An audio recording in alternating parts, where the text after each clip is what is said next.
We're live. Okay. Welcome everyone to the May 26th, 2026 board meeting. It's a lovely day out there, so we'll get right to work so everybody can try to enjoy that. As a reminder, Emily Chandler is serving as our meeting host, so if those of you online have connection problems or issues with technology, please contact Emily through the chat feature. Today's meeting is being live streamed on the UTRCA YouTube channel. Please refrain from whispers or side conversations while the meeting is running, as they could get picked up on the microphones. You all know they're very sensitive. When the lights are green like they are now, they are on, and when they are red, the microphone is muted. If you're a board member attending online, please have your camera on during the meeting, especially during voting and during closed session when applicable. We do have regrets from Harj, and I believe Jean is away as well. So, sorry. Oh, there she is. Welcome back. Okay, perfect. Perfect. And then we have Scotty, Anna, Peter, Jean online. So make sure that we pay attention there. So with that, I will start with the territorial acknowledgement. We acknowledge that the Upper Thames River Conservation, the Thames River watershed is within the traditional territory of Attawandaron, Anishinaabe, Haudenosaunee, and Nunavak peoples who have deep, long-standing, and intrinsic relationships to land, water, plants, and animals of southwestern Ontario. We acknowledge the First Nations community within the Thames River watershed who are connected to and by the Thames River. These nations include Chippewa, the Thames First Nation, Oneida Nations of the Thames, Munsee Delaware Nation, and Delaware Nation at Moravian Town. In the region, there are 11 First Nation communities and a growing and diverse Indigenous population. We acknowledge and respect local and regional First Nations as original, contemporary, and future caretakers of this wetland. And we're committed to working alongside Indigenous peoples from across the region and Turtle Island to strengthen relationships, honor treaties, and improve watershed health. Take us down to modifications of the agenda. We do have a modification to the agenda as there has been a request for a third delegation, which I believe the board is aware of. And to accommodate that, we do require a 2/3 majority vote. So we do have to waive our administrative procedures. So I'm looking for a mover and a seconder that the administrative bylaw be suspended for this meeting, only to allow a third delegation to present during item 4, presentations and delegations. Is there a mover for that? Hugh and Mark. Discussions on that? All in favor? Opposed? And that is carried with unanimously, but definitely a 2/3 majority. And then I'll also be looking for, we have with that the board of directors amend the agenda to add 4.3, Paula Lombardi, Upper Thames River Regulated Area Map Update, 1364 Gainsborough Road, City of London, Province of Ontario delegation request. Moved by Skylar, seconder. Jim, discussion on that item? All in favor? Opposed? And that is carried. 2/3. So,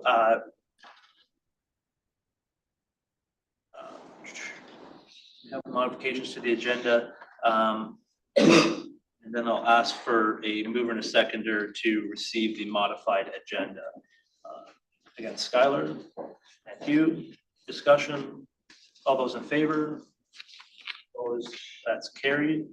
And then with that, I'll ask if anybody has any pecuniary interest on any items. Seeing none, excellent. This takes us down to presentations and delegations, and we do have 3 of them today. And so I will point out that our administrative bylaw does limit delegations to 10 minutes, although the board can extend that by majority vote. But I would ask, in the interest of giving everybody time, that our delegations try to stick to that. As well as I'll remind the board that during delegations, limit questions to clarifications for the delegates. We have a staff report on what the delegates are speaking to as well, so we'll have time to ask staff further questions during that time. So with that, I will also remind board members that we always have the option to go into closed session on any item. What should we need legal advice or anything like that? So that's always open as well. So with that, I will call upon our first delegate, Mark and Mary McNeil. Come up to the lectern. Welcome.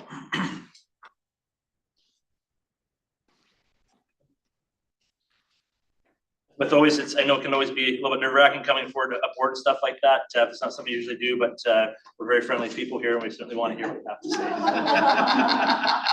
Just pretend we're in your living room with like neighbors, right? So thanks for the opportunity to speak to all of you. And of course, I'm representing my neighbors on Benson Crescent. So with our brief time, we just have three things we want to get across. First is a brief introduction to the whole mapping issue from our perspective. Second, a very brief historical context so you understand where we're coming from. And third, our point of view of where the issue stands today and what we're asking of Upper Thames. We've been communicating with Upper Thames since October of 24 on this mapping issue, often at cross purposes and differing priorities. And we certainly respect that both sets of priorities have value in our ballot. We also respect the Upper Thames mandate to protect the river valley and the people of it. We also appreciate the map revisions from the initial proposal, some of which have been positive from our point of view, although our entire properties are now within the regulated areas. Unfortunately, we have not experienced a reciprocal level of respect for our priorities, paramount of which is our property values. We have been told that it's not an Upper Thames concern or area of responsibility. So what we're trying to do here overall is give you a perspective at a micro level. This is what it's like living in your home when big decisions get made by big institutions. All right, part two, historical context. Many of us have been living on Benson Crescent for decades. In fact, most of us have. It started with what was called, when we look at the current version of the map that's being proposed, it started with what was called a erosion hazard line that crossed through the middle of our homes, which caused much consternation, worry, and anger. Of course, the letters also came not addressed to the people living in the homes, but to resident, even though those names are available. We bought our homes under one set of rules. Upper Thames' response was that the effect of the map changes on our homes was not in their purview. Technically, we understand how that may be correct. There was never a sense of empathy from our perspective, from fellow citizens.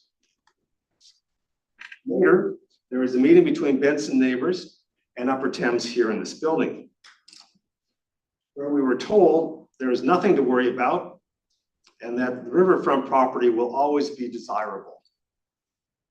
Honestly, we found that rather paternalistic. To speak with such confidence, and yet it is not part of your purview.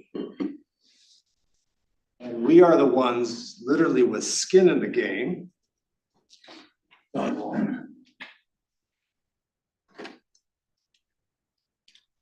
Subsequently, the Municipal Property Assessment Corporation, MPAC, stated that property values will indeed be negatively affected and recommended to us to apply to the City of London to have our property taxes reduced.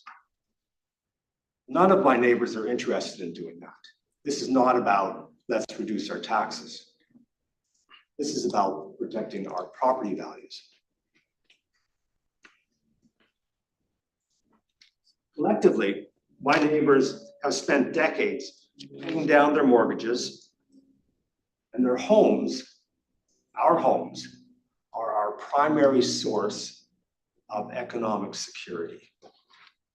Raised our families, paid our debts, and then we look for the next state.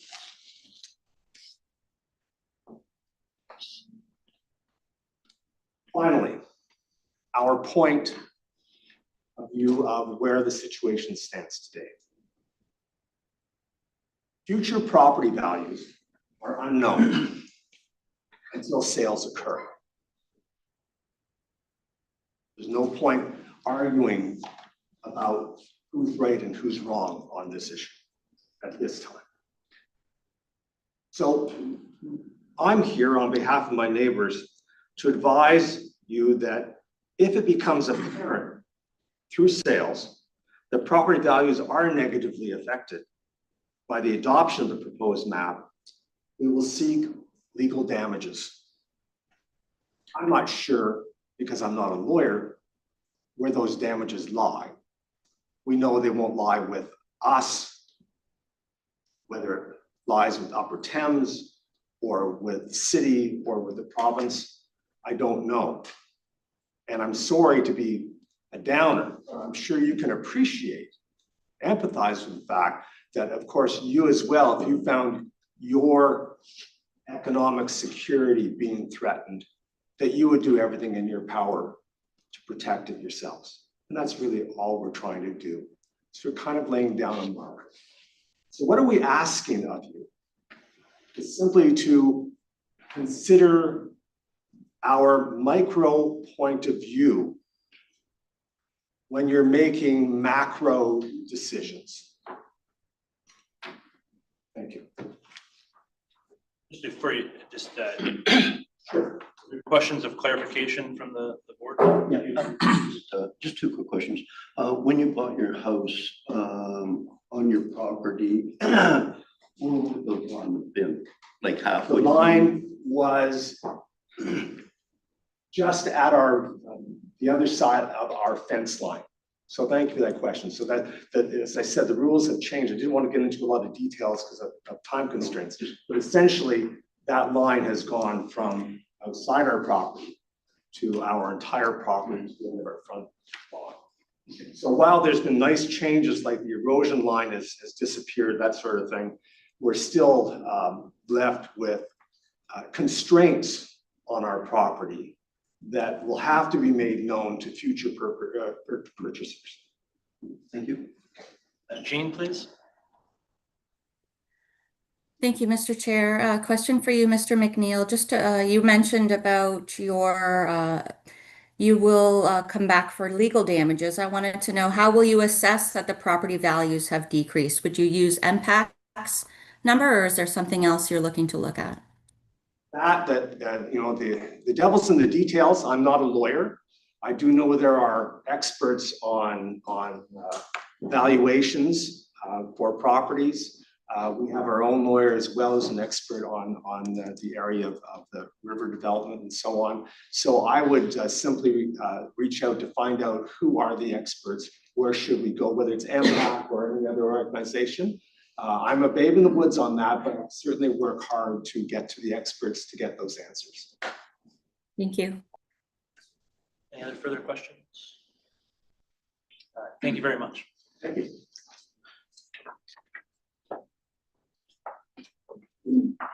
So I'll now call upon Mike Wallace to come to the lectern to represent LDI. Welcome, sir.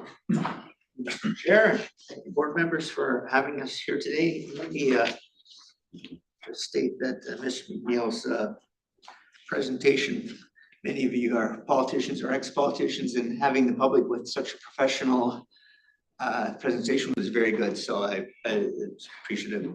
Let me just start with what we're actually asking for here today. So on 6.1 is the Upper Thames Regulated Area Map update.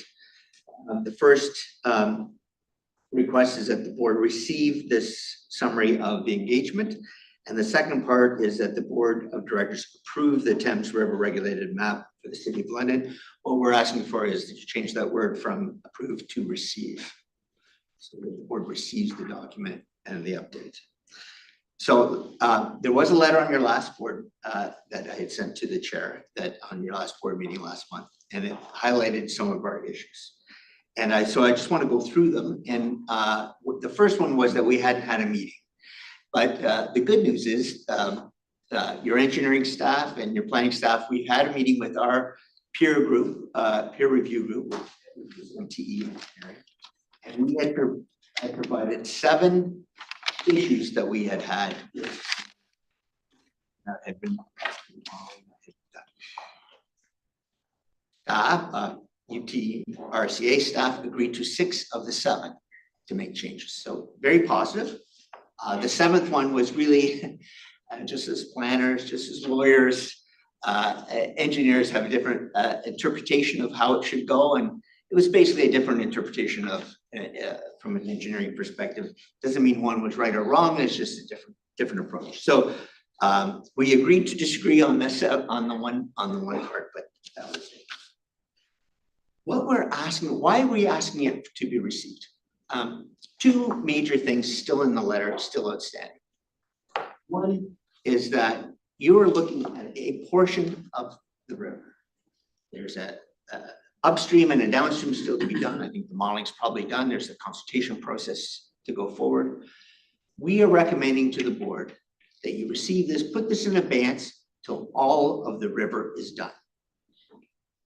Then you approve the changes at one piece, not piecemeal as what's in front of you now.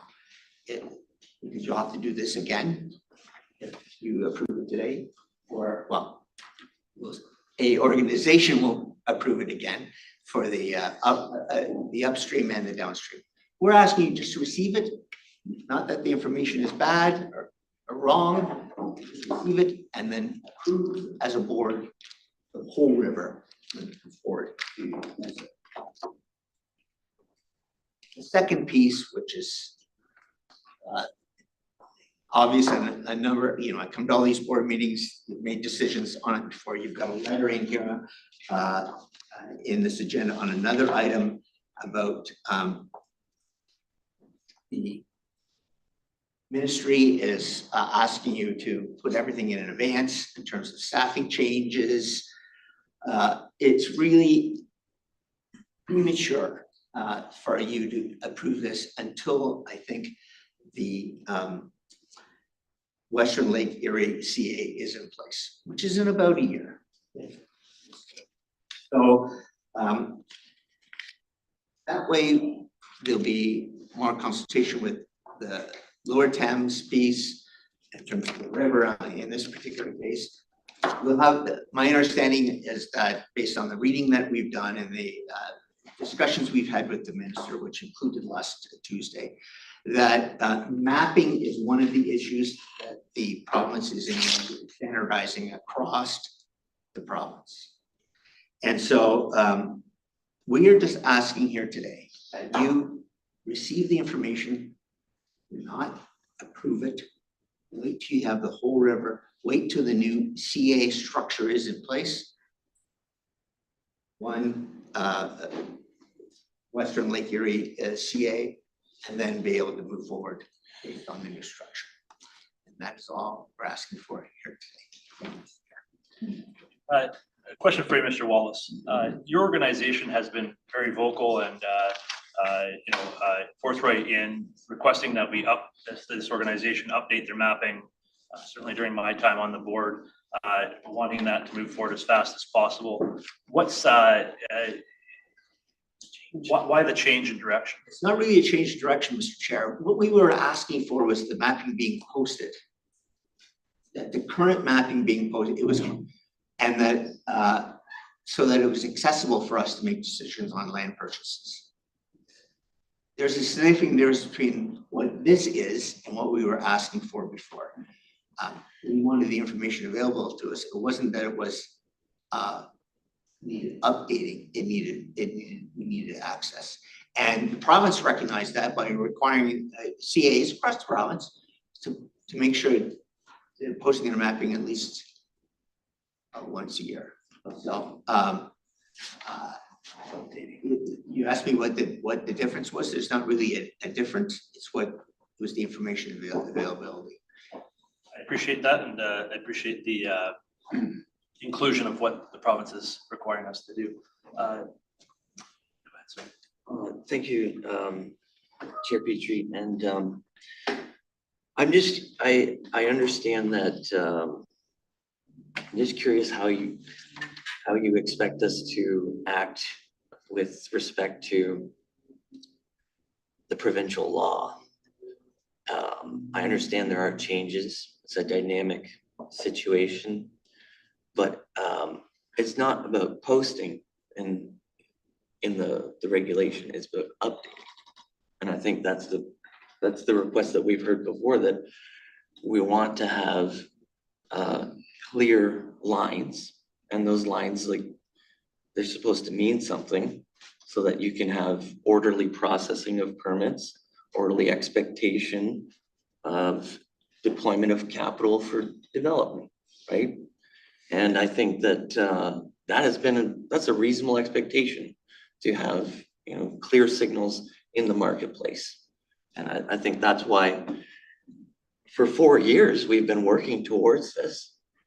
I understand that we need to look at things holistically, but that is what the models do, is the models have a dynamic understanding of the topography and the hydrology.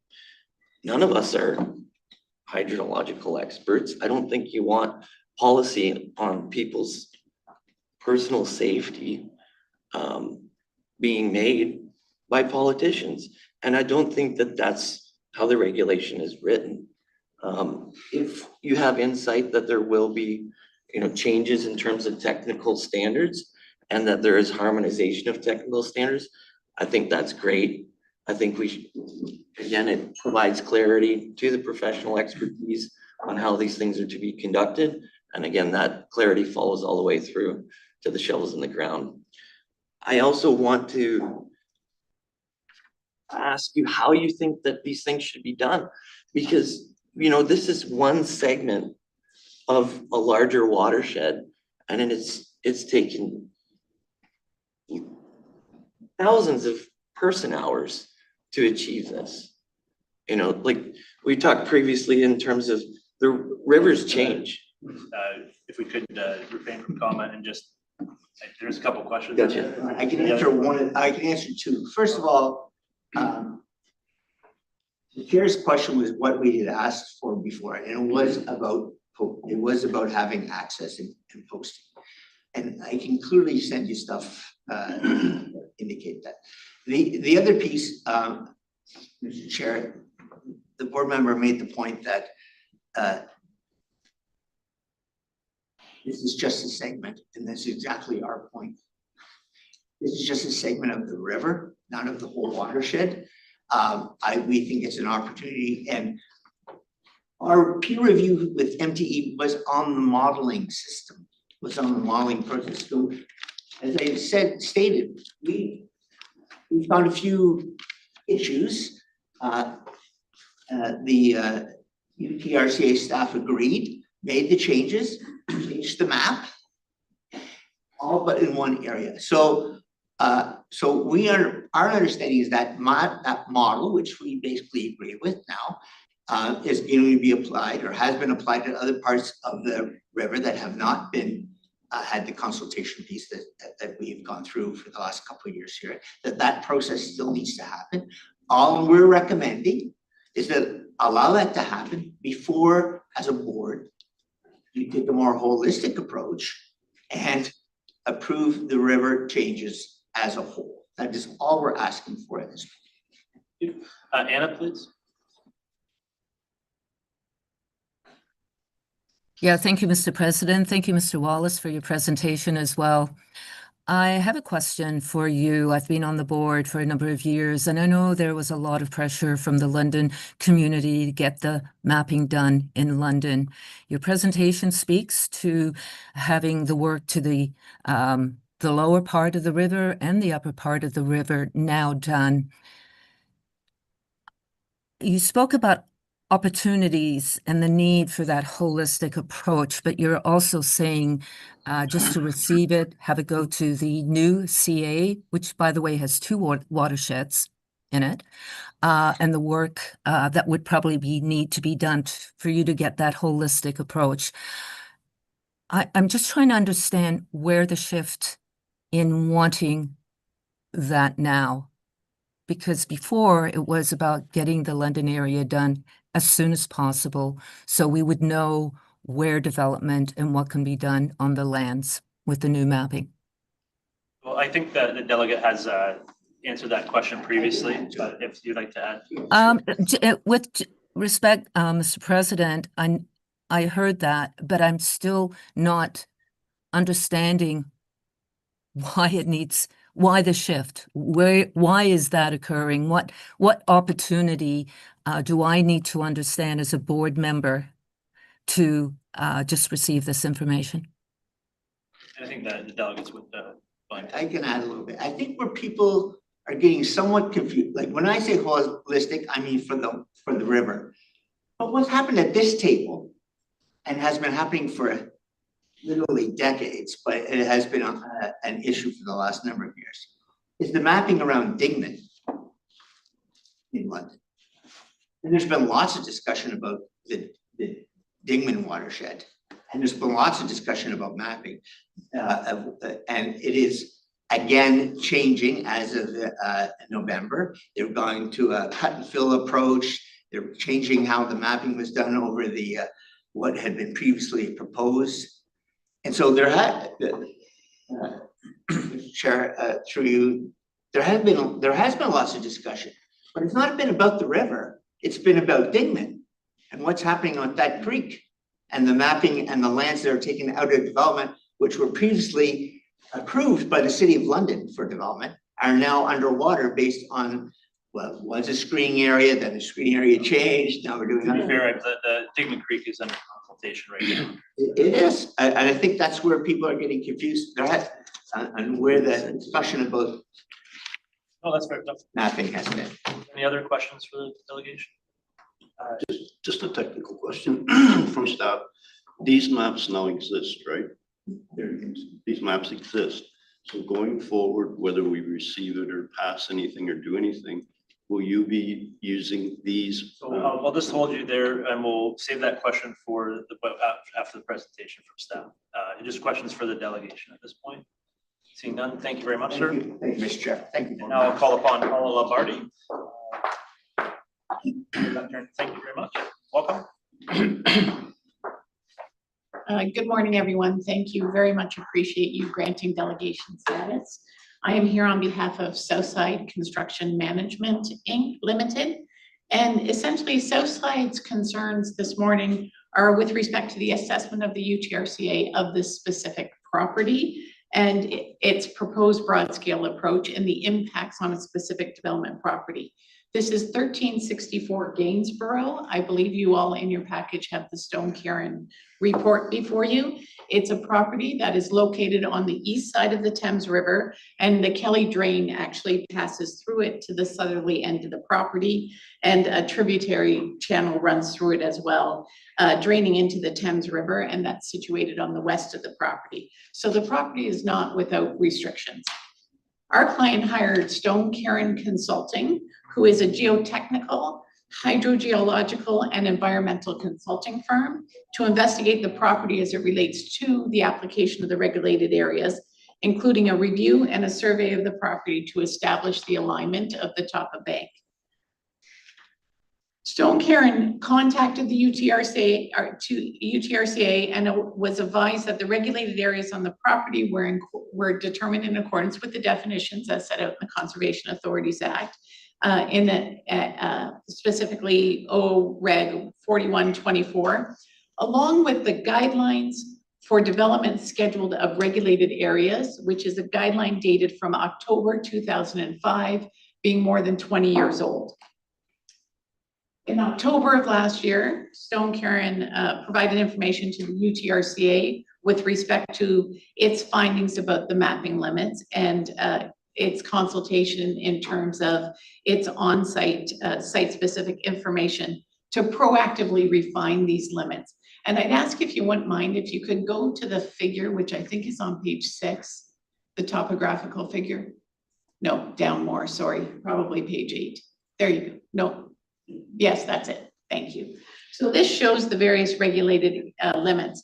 And Stone Cairn determined the actual top of bank to define the erosion hazard limit, submitted the letter and the information to the UTRCA. And this analysis actually far exceeds the requirements of the designation of the UTRCA regulated areas, but was completed in a sense to confirm and solidify that location. And Stone Cairn determined that the actual top of bank along the watercourses to define that erosion hazard limit and define the potential development limits based on their geotechnical analysis. Stone Cairn confirmed that the sloping topography in and of itself does not meet the definition of what constitutes a significant valley land. And the open drains set out in the drainage mapping for the property identify those areas where there was significant flow expected. However, these areas actually do not meet the definition of having permanent or intermittent water flow in those channels, and as a result, do not meet the definition, that statutory definition of what constitutes a significant valley slope. So the UTRCA mapping applied to the property currently makes a lot of presumptions in terms of there's water present in the valley system. It hasn't been this detailed site-specific analysis. And Stone Cairn also confirmed that based on their analysis and review of the property, that the separation distance between the top of the slope and top of stable slope, whichever is greater, should be used to determine the top of the bank.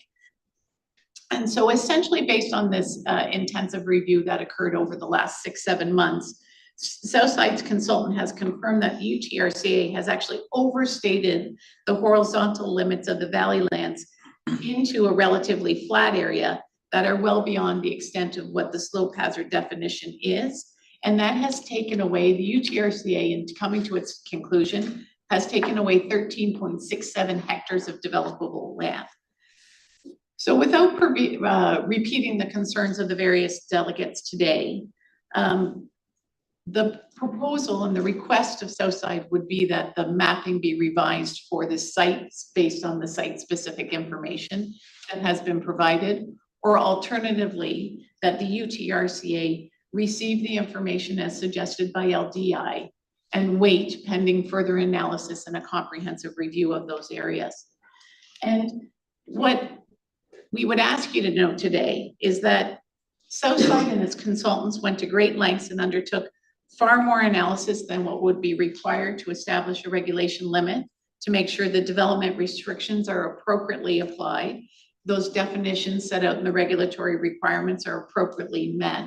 And the UTRCA has failed to date to consider that analysis that was submitted in last fall in terms of coming to this. And so again, we respectfully request that in terms of avoiding freezing development in areas such as lands such as this, because of these revised mapping, that you receive the report pending a further comprehensive review and analysis and emerging of the conservation authorities. In addition, we would submit that this decision is a significant decision that flies in the face of the minister's letter in terms of holding all significant decisions at this time. So subject to any questions you may have for our submissions. Thank you. Just a reminder to the board that if it is a question for staff, that we save those for after the presentation, because there's this presentation coming which may contain information that may answer some, but so write those down. But if it's a question for the delegate for clarification, absolutely. Sandy. Thank you, Mr. Chair. I believe I'm correct that this piece of property was only added to the city's application to expand the urban growth boundary at its council's last meeting of December 2025. And if I'm also correct, I believe that the minister has not even ruled on that decision yet. So if I'm correct, there is no active planning application to change the existing land use designation or the zoning. Is that correct? So I believe there is an application in process and pre-consultation has occurred. I am not involved. That is with my client in terms of that. So I don't have the detailed, intimate knowledge of that. Thank you. Mark, please. Yeah, from the chair through our delegation. Are there 2 train tracks bisecting the property in question? I don't believe there is. On this map here it depicts that there are, because that would have a huge, not that map I'm looking at on my screen. As far as easements from railway tracks go, that would also greatly affect your ability to do any kind of development significant on that property. Through the chair, the easement, the CN has its, and the railways has its regulatory requirements as it pertains to setbacks in terms of noise and vibration and mitigation measures that can be put in place. This is the property in terms of the area being discussed. And so there's no railway situated through this area of the property. But this is just west of the Belmar Winery property, or what's known as the Belmar. All right, well, it looks like there's train tracks on the map I've got. So. Any further questions for clarification of the information the delegate provided? Oh, sorry, Scott. Thank you. I just checked, so the entire area that the pinky purple lines go to, that's all the tree protection area within the city of London. So I'm just wondering if the plan is to develop that area and it's entirely covered by the tree protection bylaw, what's the plan to try to supersede that? So in terms of the tree, an application can be submitted in terms of the city, and mitigation measures can be put in place, or relocation and a tree replanting plan put in place in terms of other areas of the property if, as part of the application process. Also an ESA. I think happens on hazard labor.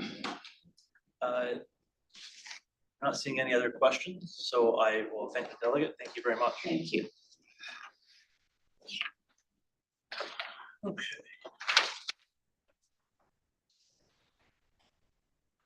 If I could, ask that there be a mover and a seconder that the Upper Thames River Conservation Board of Authority Board of Directors, you want to just ask for a motion to receive the delegations. Sandy and George, please.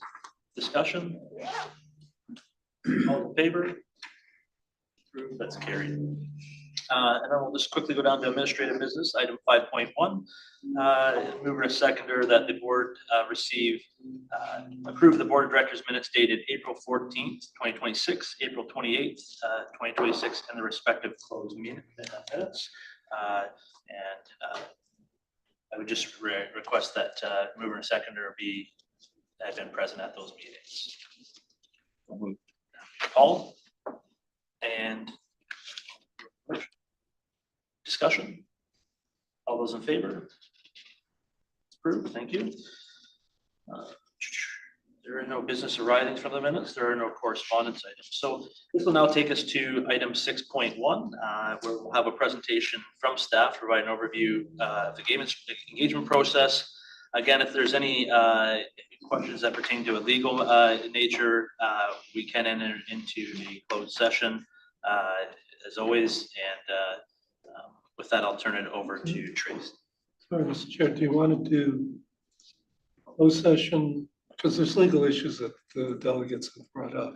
Certainly, I think what we should after the staff presentation. I think that we should have the staff presentation because they could possibly answer some of those questions or provide more information to inform a discussion such as that. So certainly, I'm just but again, wondering if we're wandering back and forth in public with legal issues.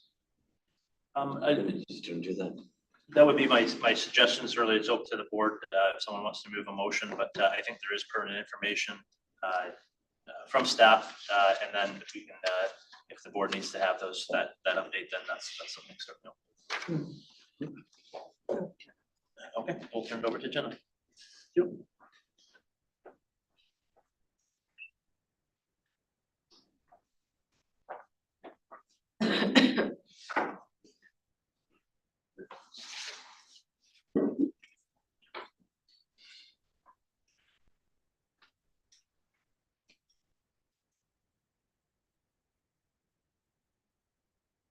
Right, good morning. So before you have a recommendation to approve the regulated area map update for the Thames River, specifically in the City of London.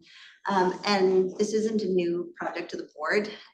There's been several updates provided to you over the last year and a half and presentations provided. So I won't go into too much detail in my presentation, but I did want to provide some context for the maps, sort of legislatively. I'll address some of the issues that have been raised by our delegates. And I'll talk about the consultation process that we've undertaken. So previously, under our previous legislative framework, mapping was somewhat ambiguous. So conservation authorities have been producing regulated area maps for a long time.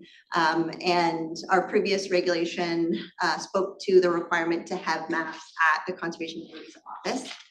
But with the new regulation, Ontario Regulation 4124 that came out in 2024, prohibited activities, exemptions and permits regulation, speaks much more to mapping requirements of conservation authorities. So it talks about authorities developing maps depicting the areas within the authority's area of jurisdiction. And those areas include watercourses, wetlands, hazardous lands, river and stream valleys, which may or may not include a watercourse, and certainly contain both stable and unstable slopes. It also includes areas that are adjacent or close to the shoreline of Great Lakes or to an inland lake, as well as the lands that are adjacent to these features.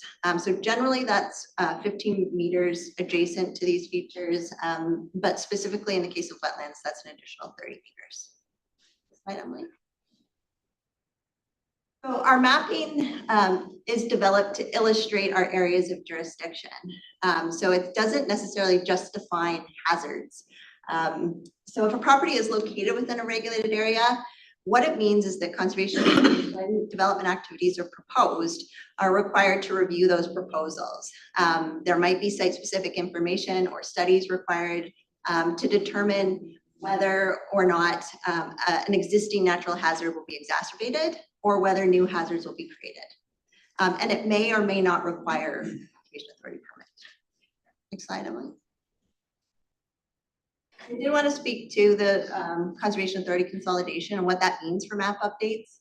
So you may recall that this was first announced on October 31st, that the province was proposing 6 conservation authorities at the time into 7. It's been formalized through Bill 97 that those consolidations will be 9 conservation authorities. But what they did clearly indicate was that there was to be no changes to the programs and services that conservation authorities provide. And further to that, we received direction on May 1st about decisions related to finances, human resources, and land management activities. So specifically land acquisitions or dispositions, and sort of putting a pause on those things until the consolidations have been completed. At no time have we received any direction on our regulated area mapping, and conservation authorities are continuing to proceed with business as usual with our mandatory programs and services.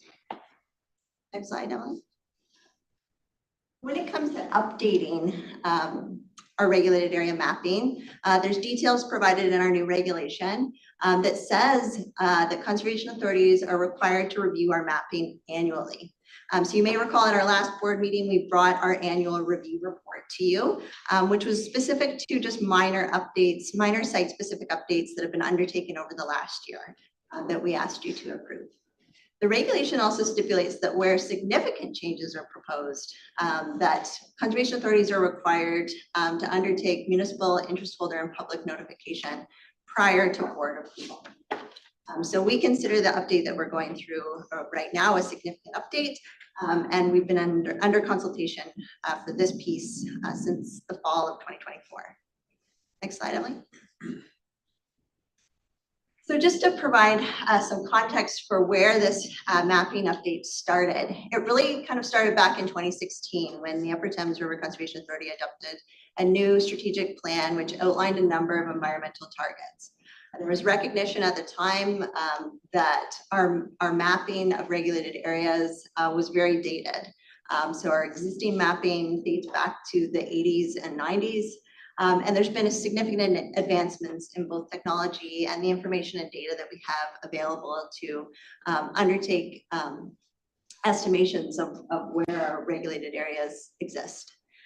So with that target adopted, the one target through our environmental targets strategic plan was to update our flood models and hazard mapping for all UTRCA watersheds. So this project really started back then. So work was really underway in 2017. And in 2024 was when we completed the floodplain modeling and mapping, as well as a peer review of the Thames River, the entire Thames River through the Upper Thames watershed. And our other regulated hazards and features were also reviewed and updated in consolidation with the floodplain modeling and mapping updates that were being undertaken. Next slide, Emily. So recognizing that we had this work completed and we needed to undertake public consultation, and also recognizing that the watershed is large, the Thames River is large, and the area impacted by this update is significant, we decided to section out the consultation. We wanted to do more targeted engagement. And so the decision was made to start within the City of London. And that really had to do with development pressures. So significantly more development pressure in the City of London than in other areas of the watershed. And as you've heard through some of our delegation presentations, I think pretty significant public and political push to get floodplain, specifically floodplain mapping update completed. So that was why we started with the City of London. And we kicked things off in September of 2024 when we met with the City of London's Planning and Engineering Department to present the draft map. At the time, we also met with the London Development Institute in October. In addition to those targeted meetings with our member municipality and the development community, we emailed all affected landowners within that study area. So that was 6,500 letters. We also tried to engage people through social media posts. We did media releases, newspaper ads. We created videos. We also sent out notification letters to provincial ministries, MPPs, MPs, city councillors, as well as utility providers, real estate associations. And we held 2 public information sessions. So one was virtual and one was in person. Next slide, Emily. So there was certainly a lot of engagement through that process, and a lot of the questions we received, you heard about this morning through some of the delegations. And it was a lot about individual properties that were maybe not previously regulated that are now regulated in the updated mapping.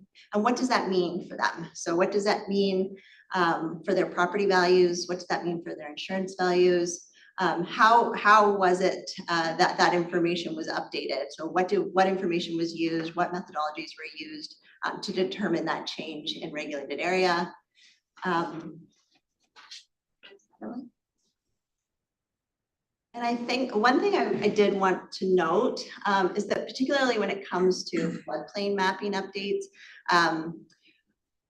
the concerns and issues that we've heard are not specific to the City of London.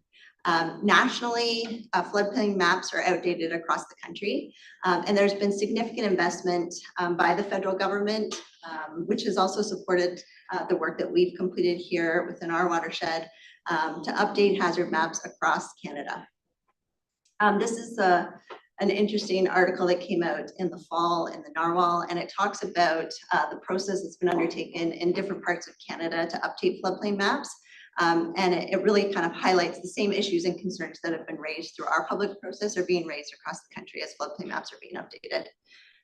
So just something interesting to know. Next slide.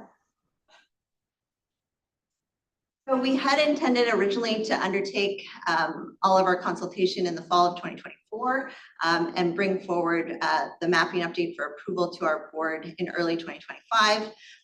But all of the information that we received back through consultation was that we needed to do more work. So there was a number of requests to review specifically our floodplain models. So we provided that to a number of engineering consultants that wanted to review and look at that modeling, including the City of London's engineering staff. And as you heard this morning, the London Development Institute also reviewed it. We met with various landowner groups and individuals. You heard this morning, we did have a meeting here with the Crescent Group, and we were responding to the significant volume of communications we received, both emails, letters, social media posts, We spent a lot of time responding individually to all of those comments that were received. We did post the mapping in October of last year for a 30-day notification with the intention of bringing this forward for approval at our November board meeting.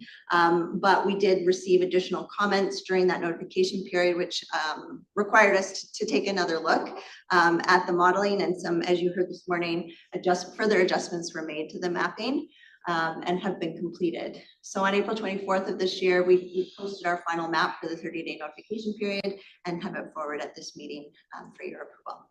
Next slide, Emily. So we know that the consultation process that we've undertaken wasn't perfect. We certainly learned a lot through that engagement process. Things that we intend to change as we move forward with different sections of the Thames River and further engagement and consultation processes is to work closely with our municipal partners to enhance landowner notification. So I think you heard this morning, our letters that we sent out to landowners were personalized. That was how we received the information through the City of London. So something to consider as we move forward with further notifications. We want to include an FAQ and a study area map in future letters. We also wanted to filter our mail out lists.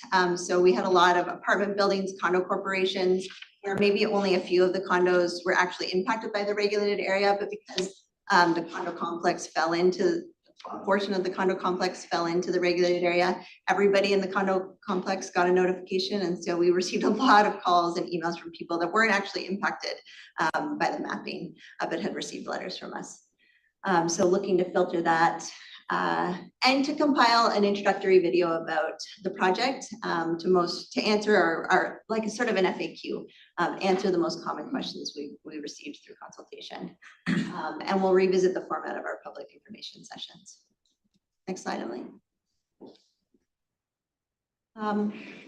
So we have been meeting fairly regularly on a monthly basis with the City of London and through 2025 on a monthly basis with the London Development Institute to talk about both policy, but we also discuss mapping in those meetings.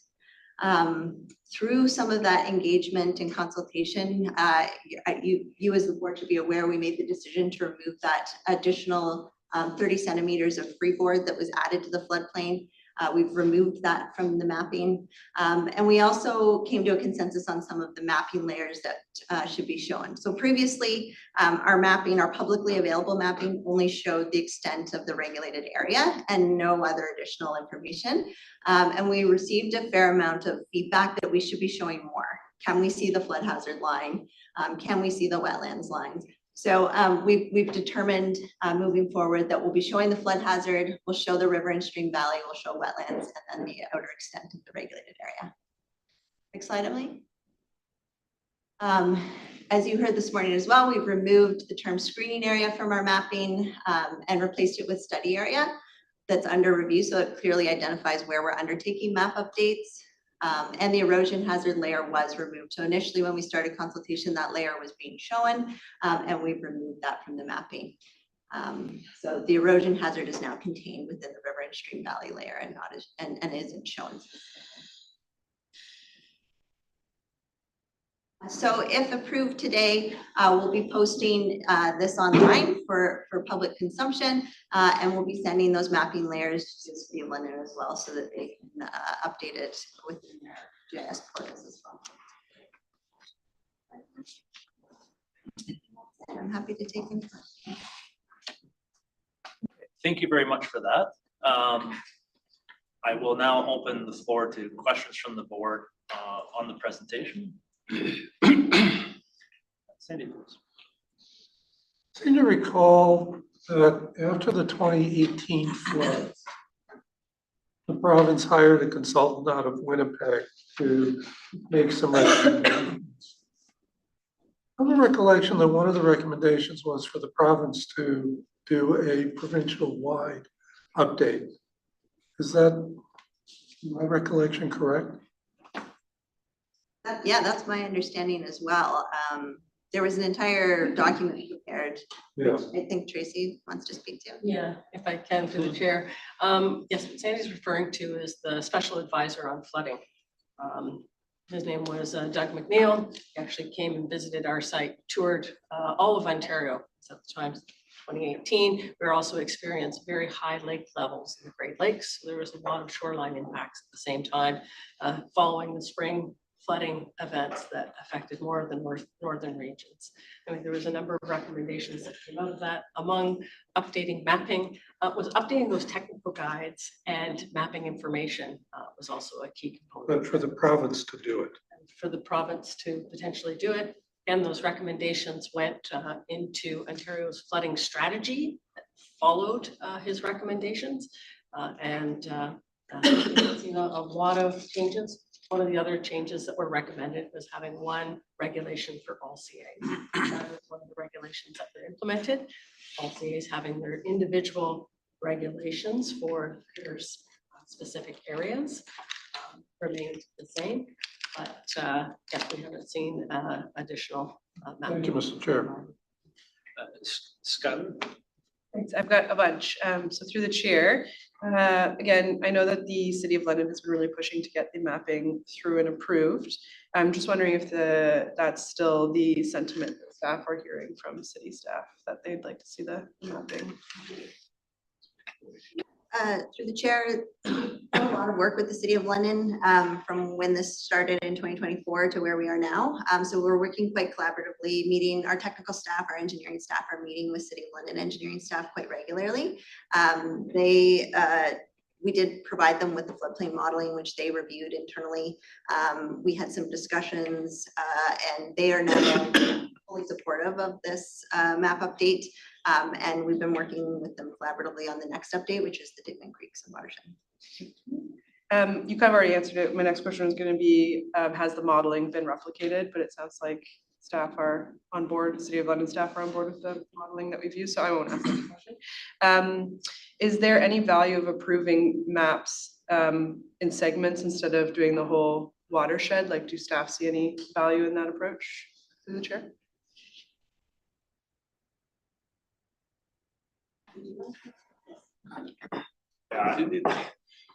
To wait until the entire watershed is done would be challenging, and that's an understatement. Like, I want to say impossible. Like, we've been at this for a long time. We have many study areas. It's not just about the Thames, not just about Dingman Creek, but there are lots of other water courses. They all need updated. And to try and hold off on one segment until you have everything done, you would then need to circle back and update that. And the others, you'd be in a constant, and it would never be ending. Past practice, current standard, you look at it in study areas. What's the saying about eating an elephant? You know, one bite at a time. It's the only way to do work like that. Thank you.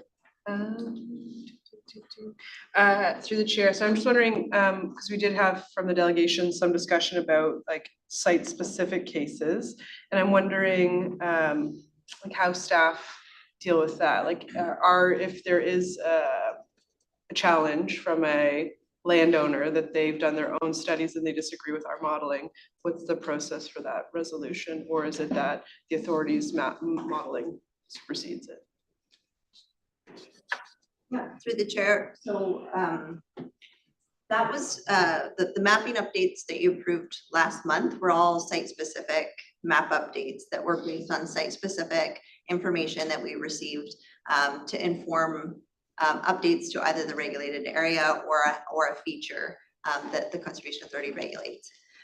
I think that information can continually happen. So we continue to receive information on a regular basis about site-specific through technical studies. So that's certainly our intention, is to continue moving forward with site-specific updates on a relatively regular basis, rather than updating the entire watershed. Okay, thank you. And my last question related to this is just, I heard some comments about our mapping being posted. I just wanted to confirm that our maps are posted now. Okay, great. Those are all my questions. Tom, please.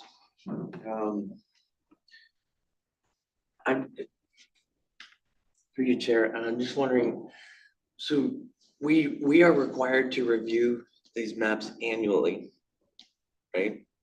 So this is not set in stone as the river also changes its course. And is it also not true that, as was discussed before, the facts on the ground in reality ultimately supersede the map? The way that the regulation reads is where there is a conflict between the mapping and the description of a feature, the text description of that feature prevails. So an easy example is a wetland. So where we've got a wetland mapped, and then you go out on site and you walk the wetland and refine the outer extent of that wetland. We're not going to regulate what the mapping shows if what we see on site differs from that. And one last question. Being a regulated area does not inherently prohibit development. It simply requires additional due diligence to mitigate damages and risk. In some cases, it simply means a review of any proposed activities. And our regulation is called prohibited activities exemption permits. And so there's a number of activities, development activities, that the province has outlined in regulation that are exempt from conservation authority permits. So it simply means a review. And despite those exemptions, there's lots of activities that are occurring within regulated areas that will review and say this doesn't need a permit, carry on. And so that's often, we put those numbers into our section 20, our monthly section 28 reports, and they're referred to as clearances. Mark, please.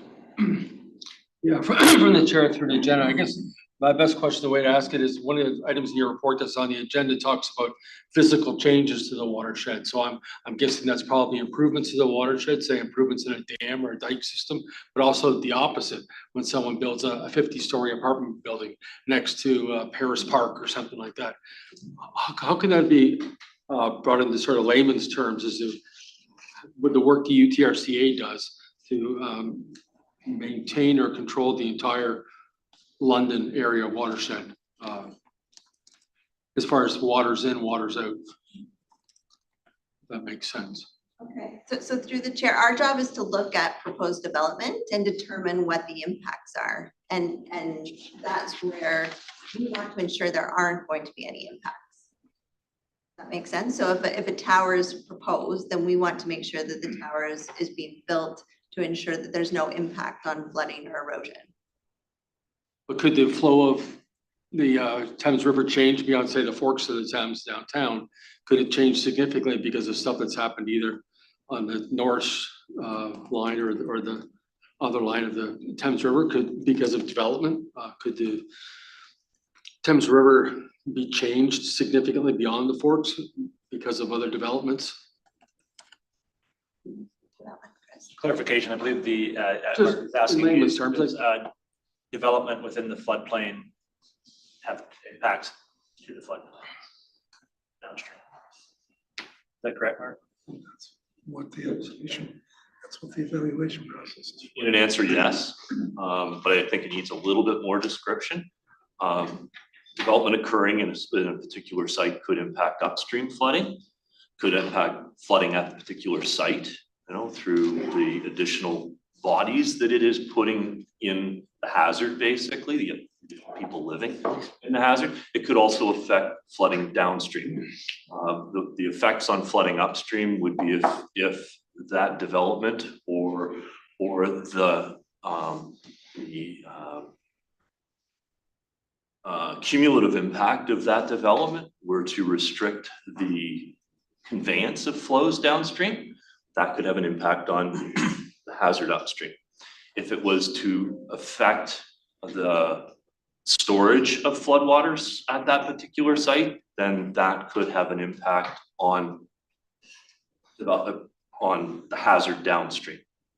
So, simple answer, yes, but a lot more detail there. Jim, please. Thank you, Chair. Jenna, in your presentation, in one of the bullets, you talked about upgrading the mapping because it was for land development. And in answering Mark's question, you talked about needing to do the updates for new development, and I'm completely understand that. But when you update the mapping and it has a negative impact on a couple decades old development, I find that very concerning, as our first delegate said. So I'm kind of confused. I mean, if we're looking at specific updates because there's something going on there, why would we be attacking a couple decades old development area? I'm just gonna caution on the word attacking. Or maybe- changes. So maybe Jenna, you could give a description about what the regulations, what the updated mapping does as far as the effects of what that is. I think that's kind of the heart of the question. I think it's not that a floodplain didn't exist previously. It's that our information is so old and dated, and we have much better information and software and technology available now to better predict where the hazard exists. So when it comes to flooding, it doesn't necessarily mean that an area that is now impacted by flooding under a mapping update wasn't always impacted by flooding. It's just that the information that we have available to us now allows us to better understand the extent of that flooding. And Tracy? Just to add to what Jenna said there, I know the focus in the last few questions have all been about flooding, but there's just as much of an impact with erosion hazards. And the erosion hazards, we had 1 to 2000 scale mapping, half-meter contours. Now with the digital elevation models derived from the LiDAR information, it's much more accurate into like the centimeters. So it's the accuracy of the mapping as well, exactly what Jenna said. It doesn't mean that the feature wasn't there, which is better able to map where those features extend and their extents. So that's the other piece that's been going along with this. And the change over time. When we're talking about erosion hazards, the river is constantly moving. Erosion is happening annually, and we're looking at a 1 in 100 year erosion hazard limit.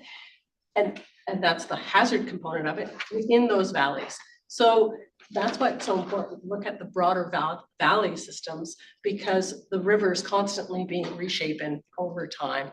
And we need to be looking at what potential that has. Exactly as Jenna had said earlier, our purpose is to map these features so then we can determine if it's a permission, if it's an exemption, or if it's a prohibition consistent with our regulation. So I just say that. That answers your question. Kind of, it does get very confusing because then you talk about, in the slides, it talks about 1 in 250 years, then it talks about the 100 years, and I think of them as risk, 100 is 1%, then you're 0.67, then you're so I think it's all based upon where the risk is and whatnot, but I'm not, you're saying the 1 in 100 years is similar to the 1 in 250. Sorry, erosion. Erosion is very different than flooding. So it is a complex system, and that's why for the regulation, it's about the features. We're mapping valley systems. We're mapping water course features. We're mapping wetland features. Those are the features that then will require that more detailed analysis to determine how we apply our regulation. So it's important to remember that the mapping is showing a regulated area where the limits of the regulation apply as far as UTRCA boundaries go. There's different things that could be within that need to be evaluated. And Jenna, if you could, my question to you is, again, this information is used by a variety of people, but primarily by when there is a development application that comes into the city or not. Can you go through that process and what that does to identify the area and how it affects, make sure that UTRCA is notified on applications that are required? Sure. So again, the area of jurisdiction, which is what's depicted on our regulated area mapping, is what our municipalities use to screen applications. So they're relying on that mapping. And if they see that a property is regulated by the Conservation Authority, then if it's a planning application, then it will get circulated to our staff. Our planners will review what's being proposed, and they provide the natural heritage guidance that's based on the provincial policy planning statement. And then they also. You said heritage and you meant hazard. Sorry. Yeah. Old habits die hard. Yeah. They used to. Yeah, natural hazard. So we advise on behalf of the province for natural hazards from the provincial, based on the provincial planning statement. And then we also provide information based on the regulation. So what permitting requirements would be at the planning stage. And often the planning stage is setting the limits of development. So we want to come in at that point and provide information. So we don't want to get something be approved through planning that then gets to the permit stage that we can't approve. So we provide information through the planning stage. Then once it gets to permitting stage, the building department will also refer to our mapping. If the property is regulated, then they'll refer the applicant to the Conservation Authority to obtain either a clearance or a Section 28 permit from our staff before a building permit can be issued for the development. But again, that regulated area map is an area of jurisdiction. It is not necessarily an issue of prohibition within that area. Tom, please. Yeah, I think, thank you, Chair, and I think that, like, putting this all together, if you look through the revisions are minor in nature, extending onto some existing properties. And really what we're deciding today is if there are additional properties that are included for the review process, right? And the facts of the matter will still be decided by the individual property. And the question I have is with respect to the provincial moratorium on these decisions, whether that is a thing or not, we still have to conduct our duty with respect to these risks. And I think that if the province doesn't want us to change the map, they will make that explicit. And I think if these changes only trigger in a permitting situation. So I think this is a very minor impact in terms of keeping people safe.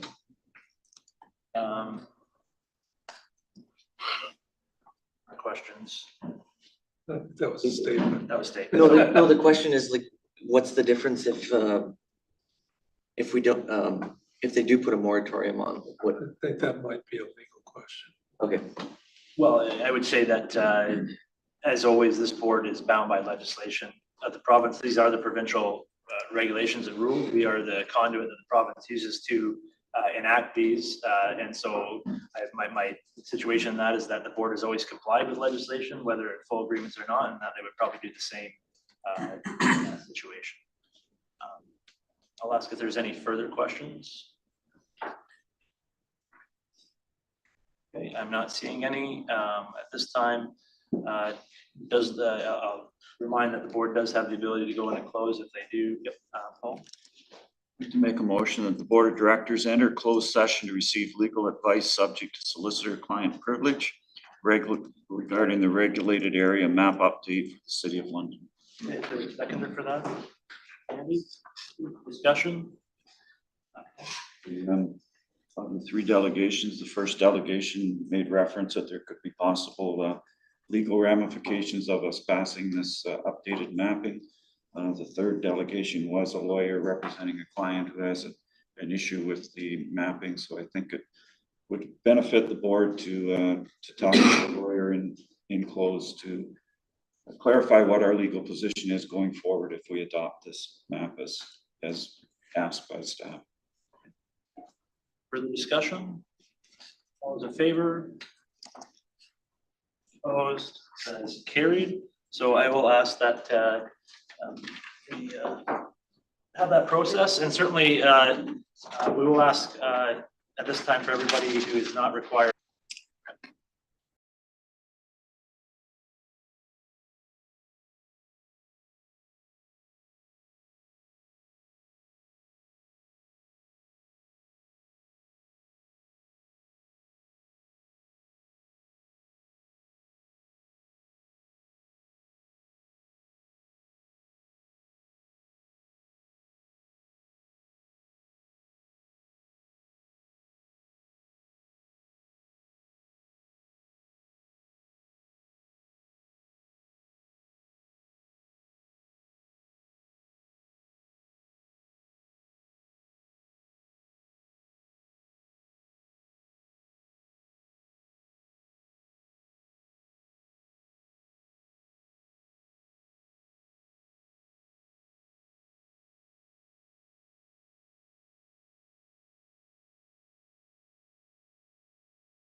We're all back, are we? Yes. Excellent. Very much. We are back in open session, and I will report that the board did receive legal advice as to it, as pertains to the mapping updates. And therefore, I will open the floor again. If there's any further questions of the report for clarity, before entertaining the motion, I will word up there. I will note that Tom Heeman had to leave. He had a prior engagement, so he's given his regrets at this time. Close. Are there any further questions from the board on the report? Being none, I will ask for a mover and a seconder. The board of directors received the summary of engagement undertaken from the Upper Thames for the Thames River Regulated Area Map Update, City of London. The board of directors approved the Thames River Regulated Area Map, City of London. Is there a mover and a second for that? And Paul. And I will open the floor to discussion.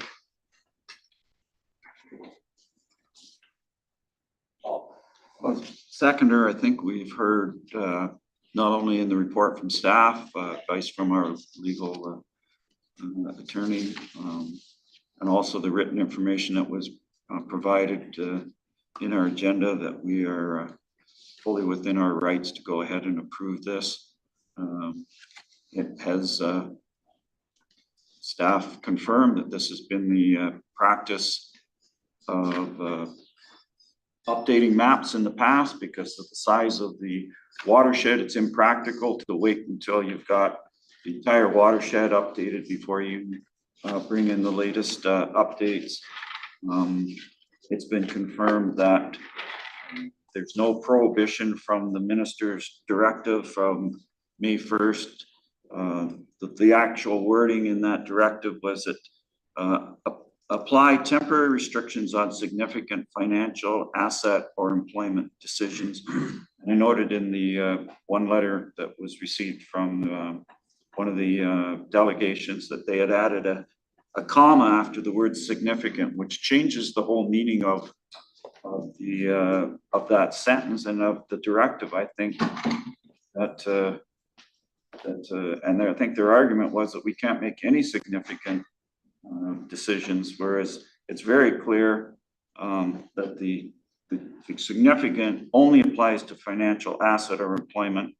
And as we've said repeatedly, and staff has confirmed to us repeatedly since the announcement at Halloween, our role is to carry on business as usual as much as possible, unless we're told not to by the province. And the province has not told us that we can't update the mapping. So I think that we should not only receive but approve these changes.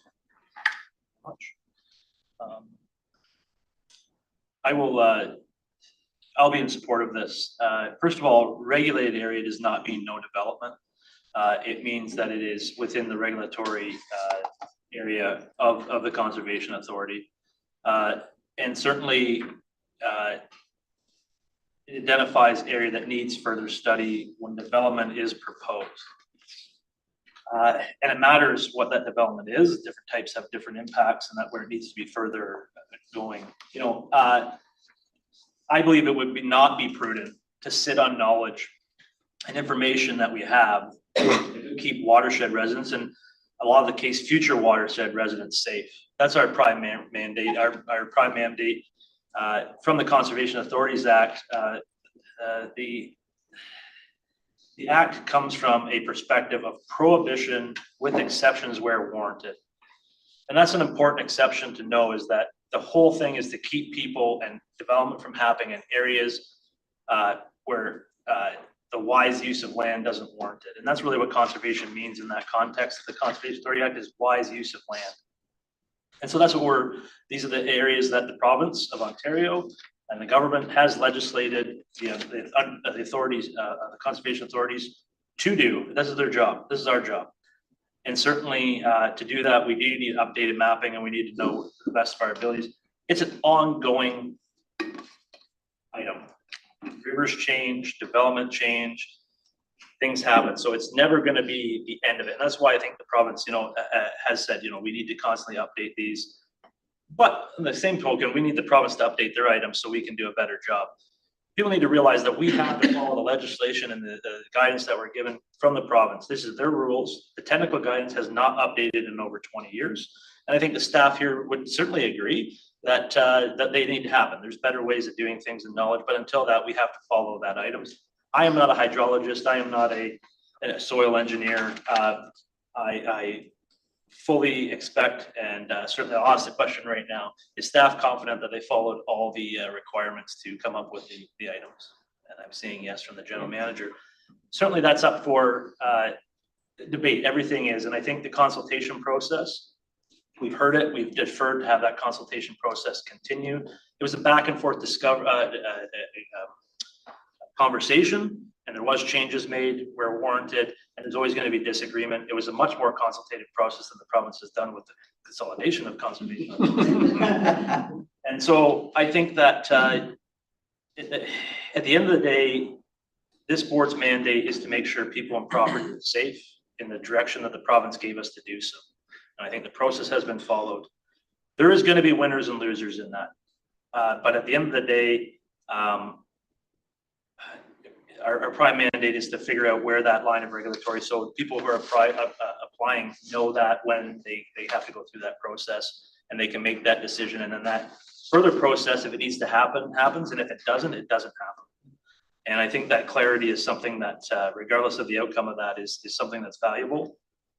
And I think that this is just the first step in many, again, of having a more regular, whether it's this board or another board, more regular steps of having that updated as that technology and information comes forward. So I'm fully prepared to approve the map, and I think it's a big step forward. And certainly we'll see more of this in the future. And I'm fully confident that we have every legal right to do so and moral obligation to do so as well, to make sure that we are not putting people's lives in danger, because I'm certainly not up for that. So I will turn it over to Sandy. Yeah, thank you, Mr. Chair. I share many of your points and will be supporting the recommendation. I do want to say, though, that I don't want the folks who presented the first presentation to feel that we're asympathetic to their concerns by any means. On the same token, we don't get rewarded when somebody's property value goes up based on a decision we make. And whether or not there will even be an impact on property values from this decision is an unknown. But at the end of the day, there's nothing within our legislation that talks to that issue of values of property. So again, not that I'm asympathetic, but it's not within our mandate. It's not within our legislation to include that consideration in our decision-making. If it was, it would certainly be a very different set of, a very different Conservation Authorities Act, a very different set of regulations, and we would operate very differently, both as a board as well as a hearings committee. So there is nothing more that we can do for landowners other than what we're regulated to do. So I am, again, in support of the recommendation. Yeah, through the chair, I guess my question's for Jenna on this one. Just may unrelated to this motion, but the next area of the watershed to be analyzed is Woodstock, kind of into London, not Woodstock, Beachville, Ingersoll, Dorchester. Is the next strand to be looked at? So through the chair, we did post on Friday the Digman Creek mapping. So that will be coming forward. So that's the next piece that will be coming forward to the board in June. But we are planning to go out for the next piece of consultation on the North Thames. Yes. Sorry, So. Any further comments? So I'm gonna go ahead and call a recorded vote. If I could. And if there's no further questions, I'll ask for the recorded vote to be called. Sorry to put you on the spot. Yes.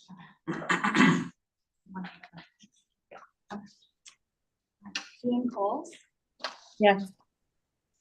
Frank Miles, Yes. Peter Cuddy, Yes. Tyler Frank, Yes. Tom Heeman, Anna Hopkins, Yes. Randy Levin, Yes. Steve McDermott, Yes. Paul Mitchell, Yes. Brian Petrie, Yes. Mark Schattenberg, Yes. Dean Trentowski, Yes. George Way, Yes. Scotty Zare. Yes. That's approved unanimously. Thank you very much. That takes us to our next item, 6.2, Water and Control Infrastructure WECI project update for update. And certainly Chris and Huda, is it Huda? Huda will be available to answer any questions on this report. So is there anything, there's no information. Sandy, please. I just want to say congratulations to staff for getting more second-year funding. And it seems as well that a couple of environmental assessments are moving forward. So any sense of timing on those that we'll be able to get approval from the ministry to move forward? Sorry, from approval from, Well, that some of the EAs have to be on the public record for a period of time for the environmental study report to be approved. So we have completed 2 of those, the one at Emerald and the one at Fullerton. And also planning additional environmental assessments at Mitchell and Centerville. Thank you. We're just starting. thank you, Mr. Chair. Any questions of the report? Oh, Anna, sorry, yes, thank you. Yeah, thank you for recognizing me. Happy to move this recommendation. I know with the changes that are going on with CAs, I have a question through you maybe to staff. Do we continue business as usual when it comes to applying for funding, as well as working with municipal staff? Is it business as usual? I'll answer that one. Yes. Great, thank you. So Anna's willing to move the recommendation. There's a second. Sandy, please. Any further questions or discussion? Not seeing any. I do want to continue to thank staff for all their work on applying for those grants. They make a big difference to the communities and certainly the asset management as well to make sure that they continue to work. Certainly love to see that number go up, and it's a concern obviously with consolidation of how that's going to work going forward. All those in favor? Opposed? That is carried. And that takes us down to 6.3, which is 2027 budget concepts and communication overview. Certainly in the next report that there's a lot going on, and so it's important to be flexible. It's one of those things where I'm sure this may change, but we'll Christine's certainly here to answer any questions of the board. This is just an overview of the plan. Are there any questions of the report? Through the chair, first of all, I want to point out that I sent Tracy several questions at 8 a.m. yesterday, and I received a reply to those questions, not only from Tracy, but from other staff members at 9:22 last evening. So there was some overtime put in yesterday. I appreciate that, and I'm confident that yesterday was not unique with what staff is dealing with in the recent months. There may be a chair and vice chair taking up some time.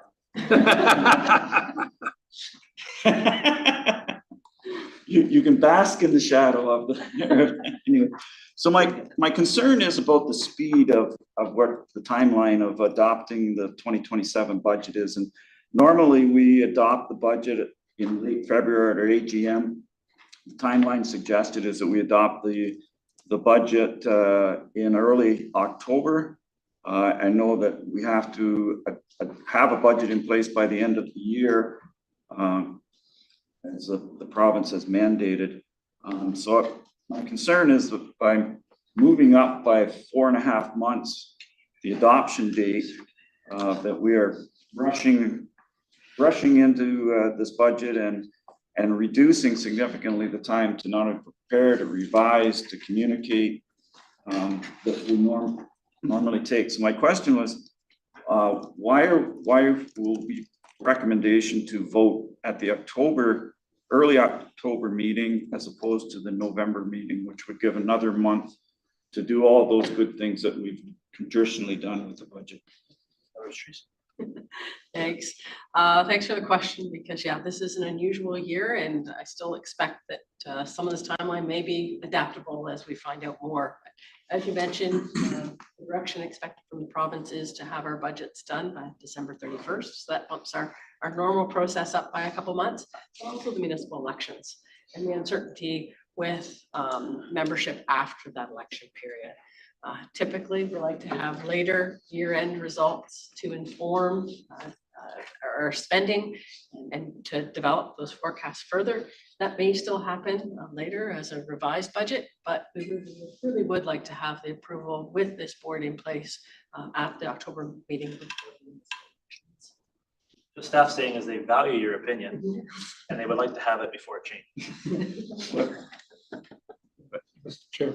If I may respond to that, my understanding is that there's 14 of us that will still be members of councils until mid-November, whether we get reelected or not.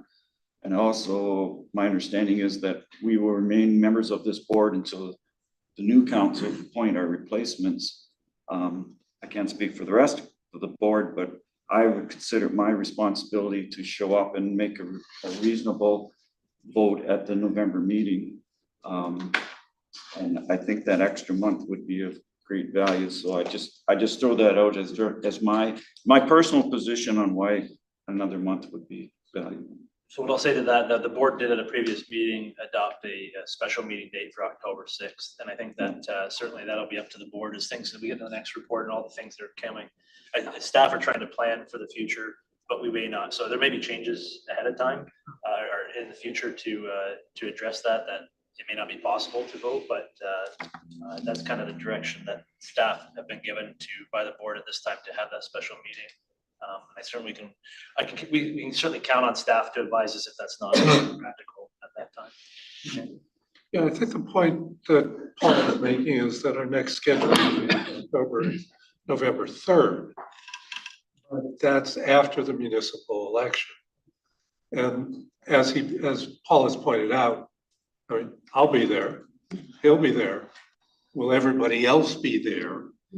You know, because if we don't have, no, I mean, even if you don't run again or you don't get elected, there's still a responsibility to this board. You're still technically a member of the council that you're on now. The question is, are you going to come to an Upper Thames meeting if you're not going to be on the next council? And don't want to be in a position where we lose quorum. So I'm thinking if we're going to have another special meeting, it would have to be before October 26th then to be able to pass a budget. So I know staff is considering this. I see Tracy nodding her head. And wherever Christine went. Okay. Or Christine's replacement. Right. But the other piece of this puzzle is, given the direction from the province to approve the budget by December 31st, how have we been advising the member municipalities of these changes? I'll take that one. Please. Certainly, we have not seen the direction 100% from the province on this yet. That was directed in the statements that were made by the province that it will be coming in their March 10th, but it hasn't happened yet. So, and then how revising, certainly that's something that staff have been in contact with staff, but I've also been out Stratford this evening of delegations of trying to get that communication open and certainly with the next report as well. I think that'll be good communication as well, but it's one of those things where there's not enough information at this time to be able to fully communicate that. The issue is that with this, the bigger issue of this report, I think, is just moving that whole piece forward, because it is going to move forward. I would focus less on that final vote, because there's a lot of information that has to happen that staff don't have yet, because it has to be provided through the transition of the province. So that may affect that final date, and I would encourage the board to keep a track of that, and if you don't feel comfortable passing that, or staff don't feel comfortable, then we will. But I think that in the end, staff is just trying to be proactive, because yes, technically all those things are true, but we can't guarantee that people, elections change things and stuff like that. We know that people will be appointed. It'll be status quo at least up to October 6th and October 26th. So hopefully that could happen. I don't know if that. I guess where the communication with the staffs at the member municipalities in particular, in terms of the budget process, will be somewhat different. And I want to be sure that our staff are talking to their staffs so that they're aware and they can make their councils aware. So as long as I see nodding of heads, I'm happy. Thank you.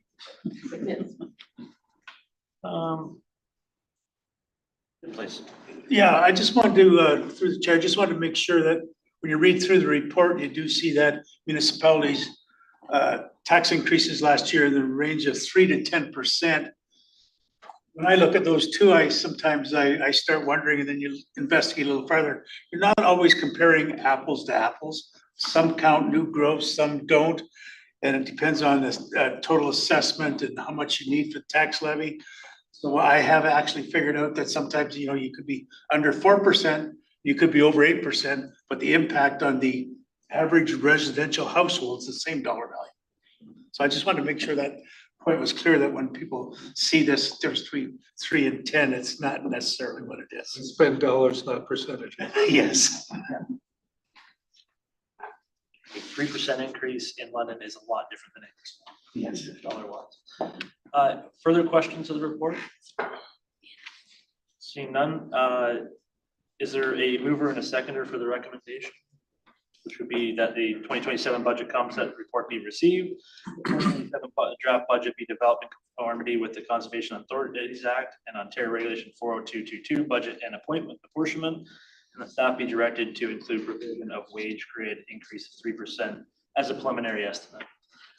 Mark and Skylar, discussion. One thing I point out is we don't know what's going to be in the budget directive either. We don't know if there'll be, you can only raise so much, you can only do this, that. That'll be up to the province to decide. So that all has to be taken into consideration when that comes down. So, discussion, all those in favor? Opposed? That's carried. And that takes us to 6.4, provincial updates on conservation authority consultation. And I'll turn it over to Tracy, please. Yes, in the interest of time, I'm not going to provide the presentation. I think I'll just speak to the report, to some of the information that it contains. Again, we've already been talking about the minister's direction that we received the first of the month. Certainly those items related to governance, human resources, acquisition, disposition, procurement, capital costs.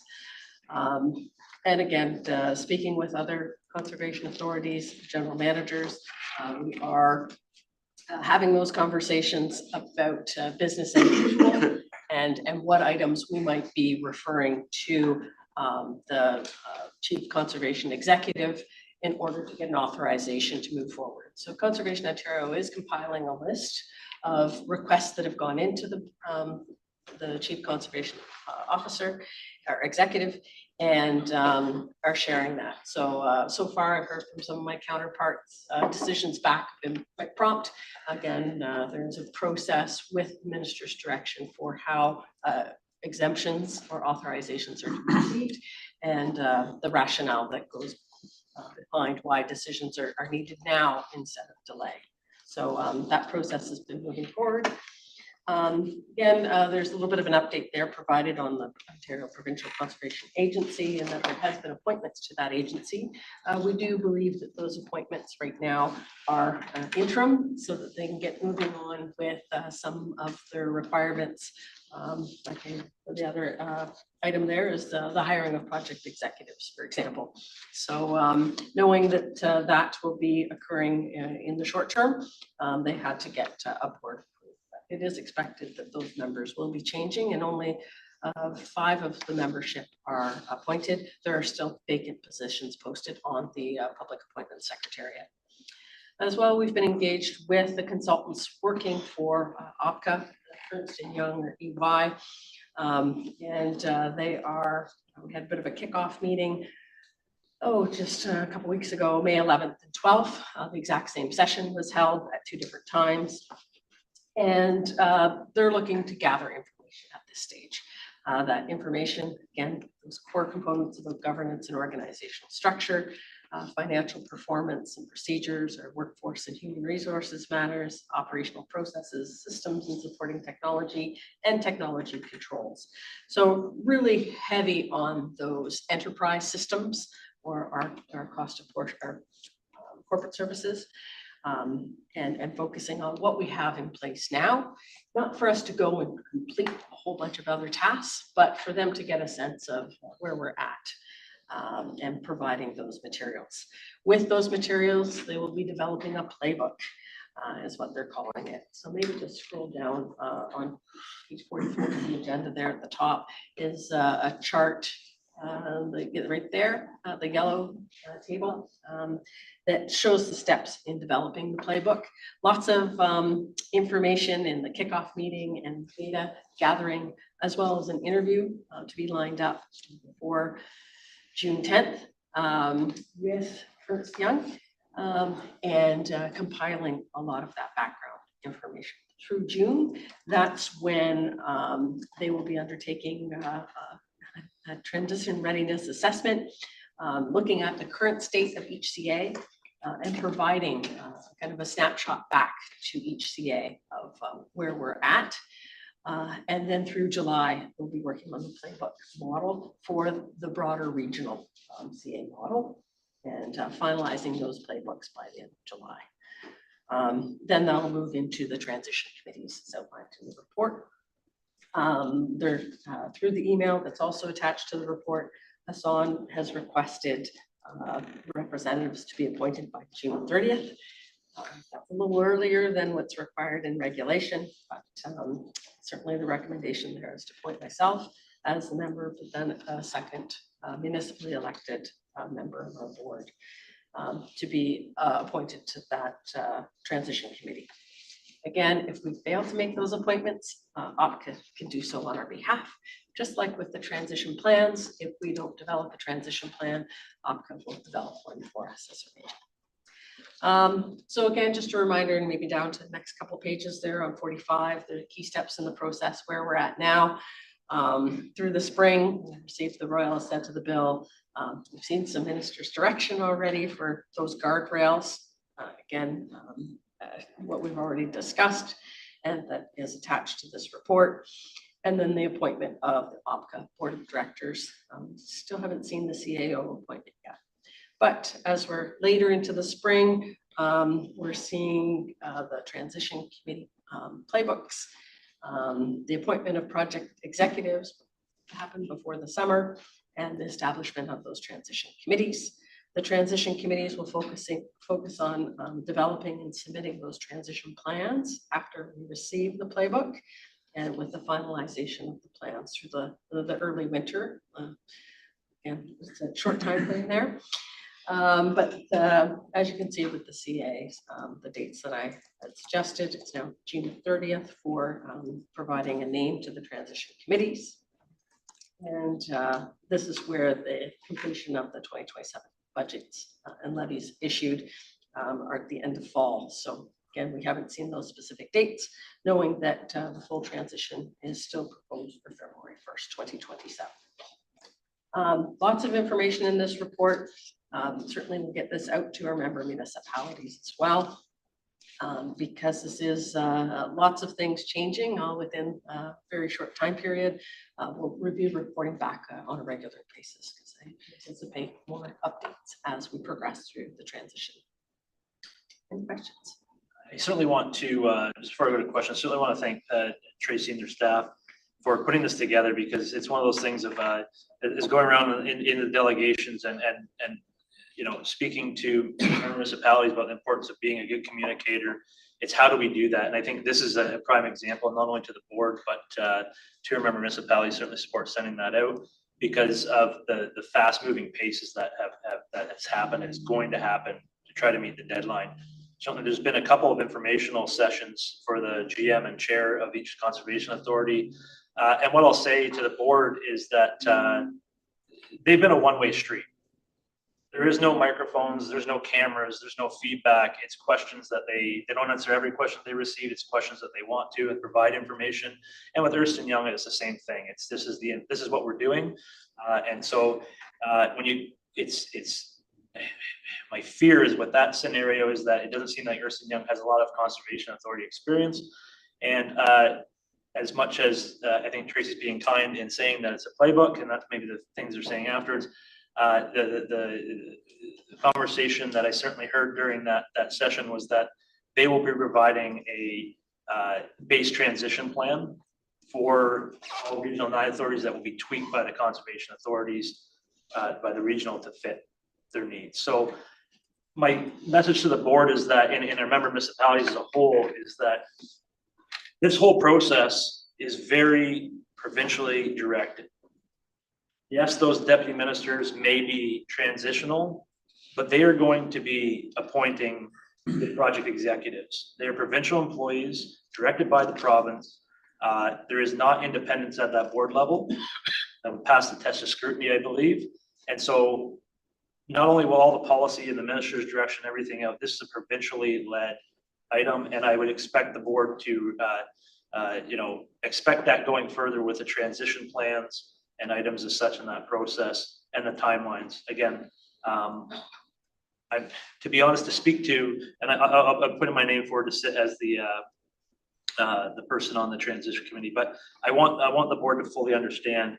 At this time, there is no information about what that role, what the requirements of those transition committees is actually, and certainly commit to doing that. But it's hard to understand how much say this board and other boards will have on that going forward. Really, my guess is the whole process has been very, very provincially heavy-handed, and I expect that to continue throughout. Which is the right to do so. This is their idea.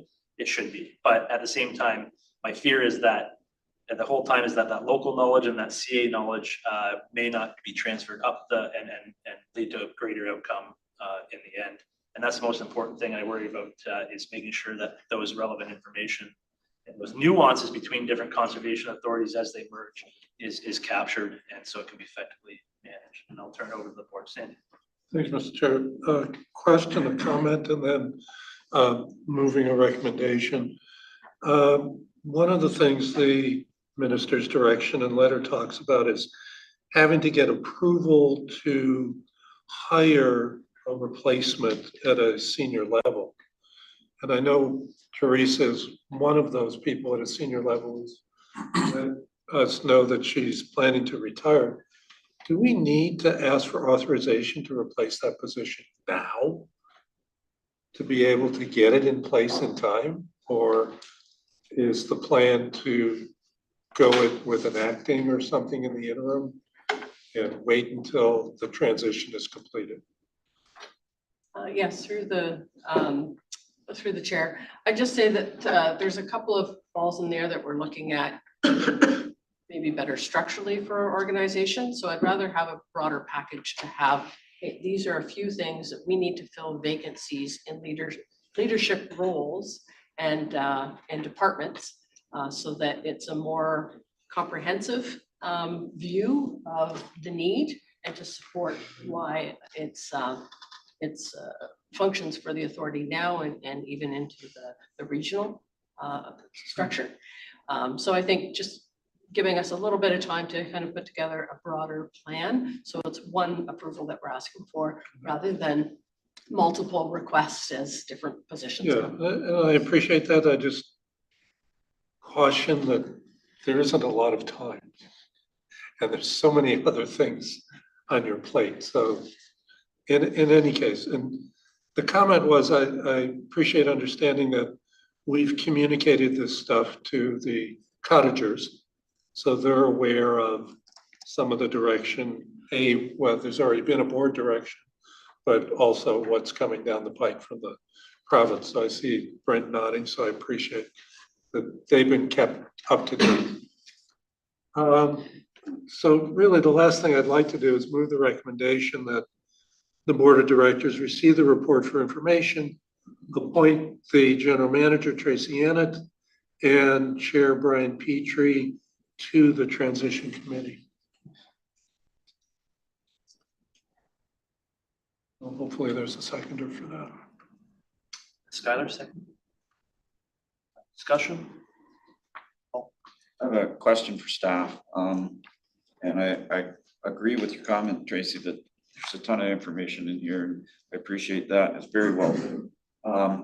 You skipped over a presentation that's been prepared because we're running close to lunchtime and still got a lot to talk about. Could the board have that presentation forwarded to them? And would there be value of sending that presentation to our member municipalities as well? Yes, through the chair. It's either the presentation or I could make it maybe into a more readable pamphlet, but the same type of information, so it's easily consumable. Some of those graphics that I highlighted in the board report. So it really focuses on the timeline, the crunch that we have between now and then, and some of those key actions that have happened. Yeah, I don't know how many councillors want to read through it, just detailed report, Yeah. but you need to keep it in front of them in some ways. Appreciate that. Discussion?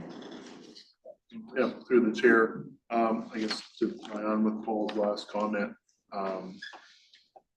it would be appropriate to circulate details from this report as correspondence to the respective councils within the UTRCA watershed.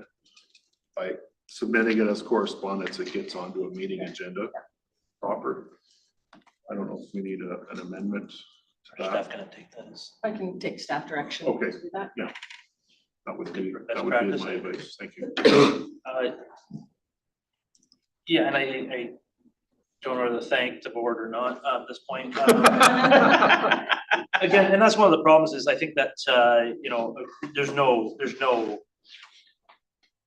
who knows what this looks like and what's coming down and what those transition committees will look like. They still haven't appointed, the job positions are posted for the project executive, but they haven't been chosen. So there's been more updates for this, but I would charge every member of the board, going around to all the delegations, it's apparent that we have great board representation, not only here, but on other CAs as well. And so, you know, when it comes up, you know, keep your councils informed. And if people have questions and stuff, you know, that's great things. And when it's staff or council, get them to reach out, keep that communication going both ways so we can try to, there's no surprises coming for people.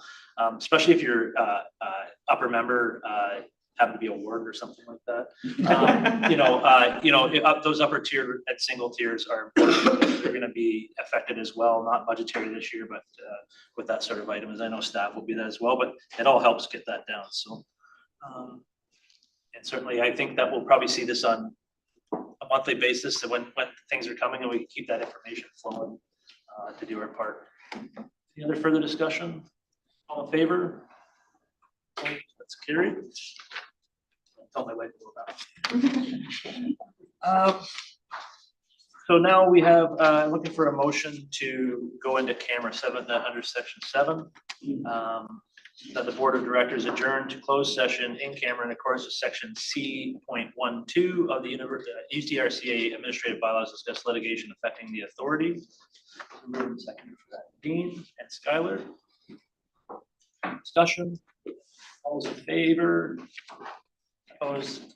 That's carried. And I think we've lost Peter, correct? Yes. Okay, lost Peter.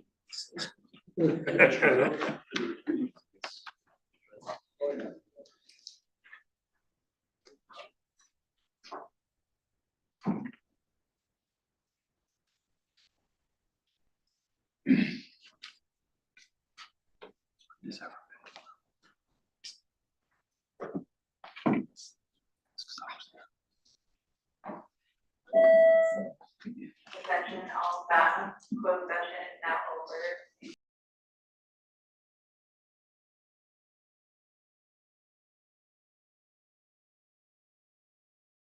Okay, we're back live, yeah. Perfect. Yes.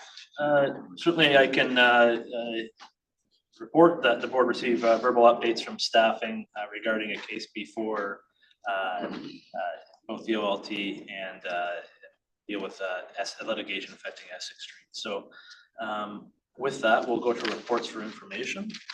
The first one is the Fanshawe Conservation Area Day use. Can I have a mover and a seconder to start off to receive the board's information?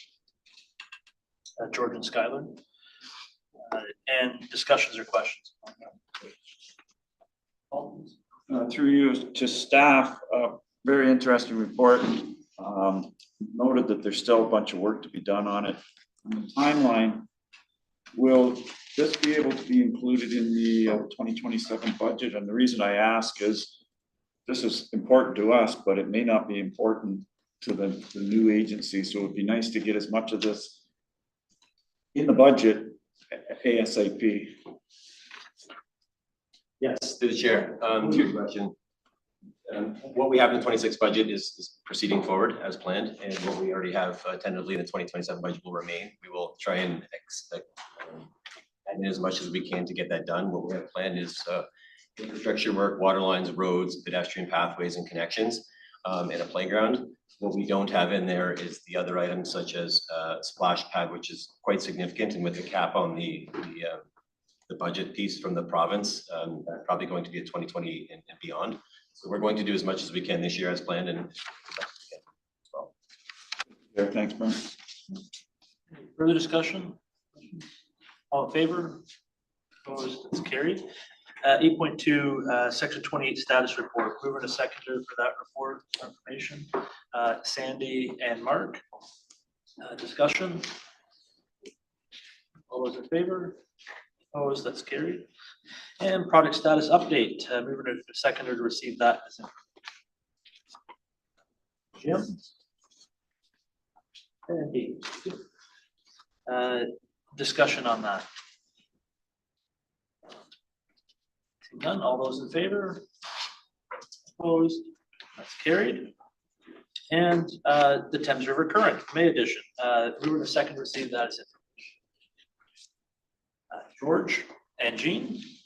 Discussion. I want to comment. I thought that video about the demonstration farm was amazing. And the work that's being done there, wow. So thank you. As a city slicker, wow. So have a look at it. As a farmer, I'll back up what you just said. It was, you know.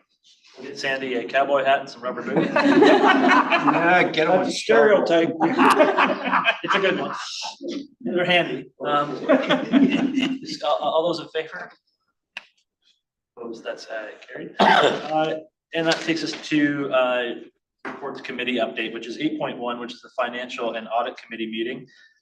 First of all, I'm going to turn it over to the board chair, the committee chair. Any notes on that? Financial audit statement, Sandy? Yeah, sure. One thing I do want to change, amend the recommendation that the board accept the finance committee actually approved recommendation of the amended audited statements. We didn't amend them. So they were adopted as presented. So what we have before you is that you accept the financial statements for 2025 as attached on the recommendation of the Finance and Audit Committee. I believe that's what's before in the, that's what I have here. It doesn't say amended. Well, yeah, sorry, that's in the minutes Okay. of the Finance Committee, so that change. This is correct. Yeah, well, no, what's on our agenda, what you have is correct. What's written in the agenda says accepting the draft audited. We are not accepting, you are not being asked to accept the draft audited. You are being asked to accept the audited financial statements. Because we, as a finance committee, passed the document.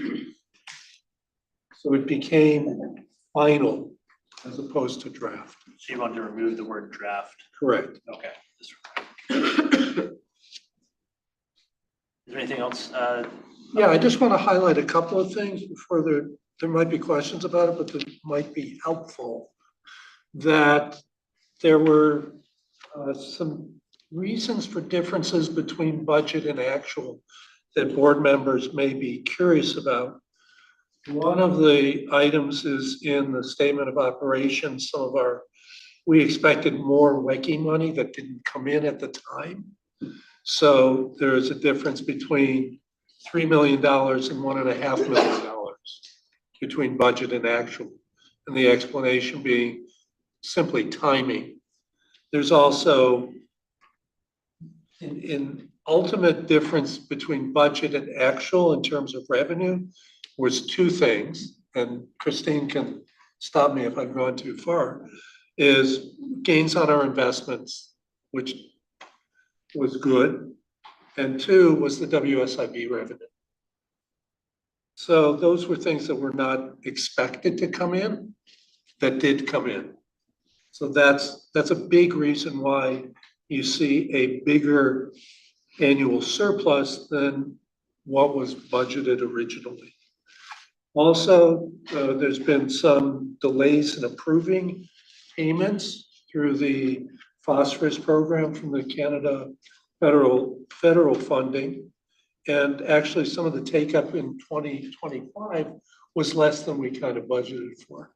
So you put all that stuff together, and on top of it, Stantec didn't get the dike project going in time.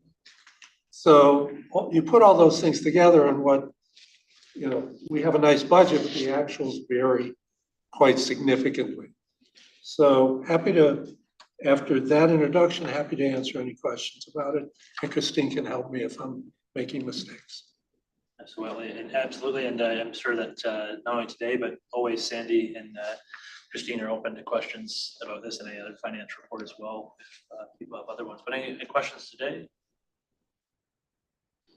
Seeing none, I can certainly say that I know we just received our surplus or our fourth quarter update from the town, and it's the same thing with investment income and WSIB. So I think that's gonna be quite common. And I think that this is certainly one of those things where, the financial, we do the budget, that's the estimates. This is the most important statement of this was that actually happened, and is the state of affairs for the agency, for the authority. One thing I did notice in there is that there is a comment, Chair, that it's too early to consider if this is gonna be an ongoing concern and how that's gonna be treated with the changeover. So that's gonna be interesting, how the provinces address that, if it's going to just transfer over or something. And you did appoint the auditors for CBOC. Can you just explain that? Yeah, I will. Yeah, that is the second piece of the recommendation, and CBOC's 5-year term with us ends at 2025, but we felt it makes no sense to go out and tender or RFP for auditors for what may be the last year of this particular body. So we were recommending that you accept our recommendation that we appoint CBOC to be the auditor for fiscal 2026 and any stub year. Because if we're running to February 1st, technically there's January that we're going to have to report an audited statement for. So we do say subject to agreement on fees. Mr. CBOC mentioned at the meeting a rough number, something like 3% might be the increase. But we felt that he seems to be very reasonable to work with. We've been very pleased. Staff have been very pleased with him. So I expect he will follow up with that number. I'll ask for a mover and a seconder for the amended motion, which would not include the word draft in it. Is there a mover for that? I'll go with Hugh and Paul. Just asked for a mover that wasn't on the committee. So that's and further discussion on the matter. Certainly, I agree with I wasn't present at that meeting as part of the members, but I certainly agree with that. It makes sense to keep CBOC going and have to figure out what happens as far as that transition process, how that works, whether that new governance body will take over that function, I imagine, but who knows? That's one of those items to work out, so.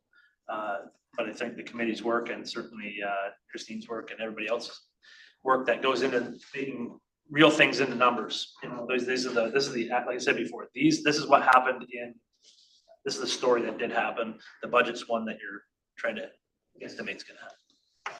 And I'll just further to that, again, this is something that is a requirement that once approved, posted on our website, you'll see all of our annual audited financial statements for several years and confirm our legislative requirements. Good transparency. Any further discussion? All those in favor? Opposed? That is carried. We'll go down to the hearings committee. There will be a short hearing minutes to approve the minutes following the last meeting. For the last meeting, chaired the last meeting. Is there any updates?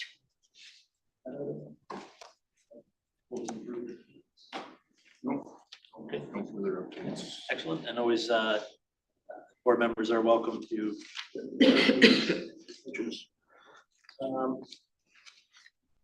What's the motion for next meeting? Any notes? Seeing none. Chair's comments. Certainly, I want to thank Sandy for stepping in as acting chair at the last meeting. Very much appreciated. That, and I full confidence that it came naturally right back to you.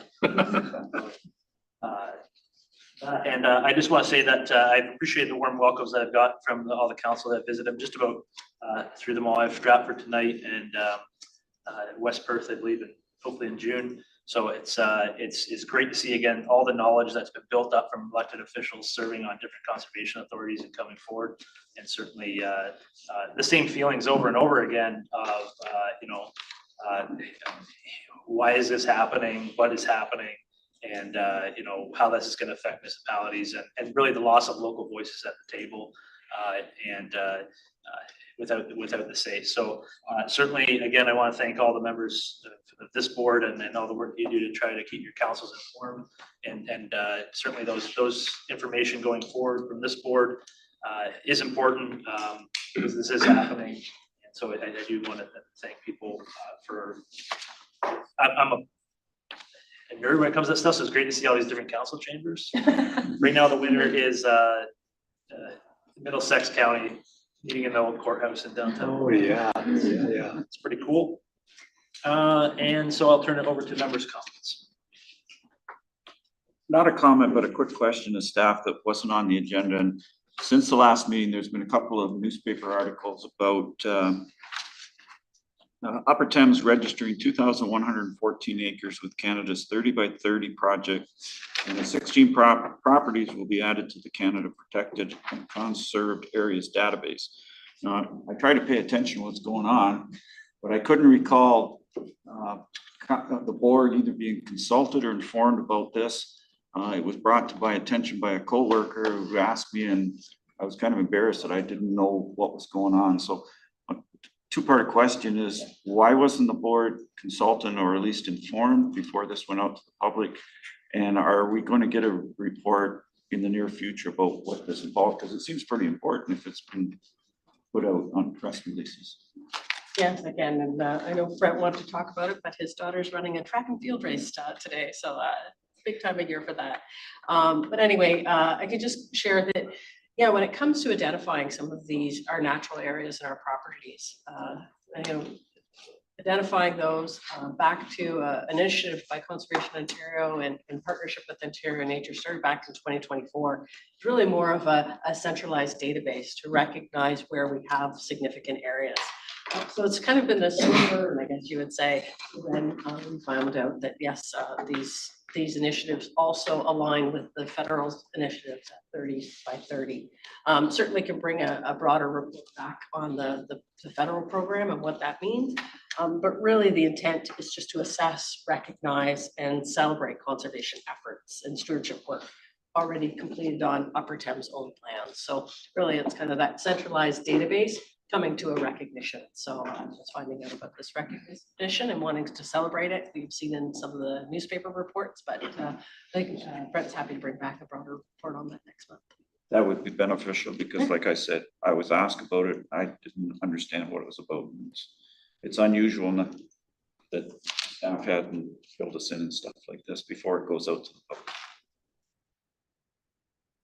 public. Yeah, I was at the Children's Waters Festival and just want to congratulate staff for getting some, well, the weather wasn't tremendous, but you had no control over that. The fact that so many staff came to the aid of the team that was working on this to pull things together. I mean, it just, every time I go to these events, I'm just amazed at the enthusiasm that staff have for these projects, the working with the kids, the fun the kids have. So again, congratulations for pulling it off again. Excellent, always, yeah. I believe Jean was there as well. So, any other members that came out, appreciate that. I'll turn it over to our general manager. Okay. Just a few comments, knowing how late in the day, apologies for that. It's been a full discussion today. But certainly, as we're seeing the weather warming up and the nicer weather finally upon us, certainly a time when we're all kicking into high gear. You know, the campground's open. If you weren't here today in person, we do have envelopes for you for your passes for the annual to enter into our campgrounds. Being able to scan at the gates at Wildwood and Fanshawe where there's the new gate systems and that window hanger all in one, as well as the Conservation Ontario Park Pass program. There's a QR code on the back too where you can scan and see where you can get in with showing that through conservation authorities across the province. So certainly encourage you to enjoy this nice weather and get out to locally our campgrounds here, but even farther afield at other CAs. It's already been mentioned, but the successful water festival hosted here at Fanshawe. It was a great week. Again, we can't control the weather, but it was sandwiched on either week. We had tornado warnings. So out of the 3 weeks, it was the best one. And certainly thanks to Jean and Sandy for attending our Partners Day on Thursday. And then on Thursday night, having a family festival too. So I think there was over 1,400 people attending that family night. So a little cold. I'm sure people would have been out a little bit more had the weather cooperated, but I think 1,400 attendees is significant. And again, as Sandy suggested, a number of staff helping out to make the event successful. I know Friday too, the Green Leaders Summit. Thanks to Skylar for attending that. I know Carly's in the back of the room. It's always a great day to have everyone come together for that event. And then last week, a number of our staff participated in the International Conference on Flood Management. And an international conference held in London. So many of our engineers were there during the week. Not having those accommodation rates, being able to go from home and enjoy the vast knowledge shared at that conference.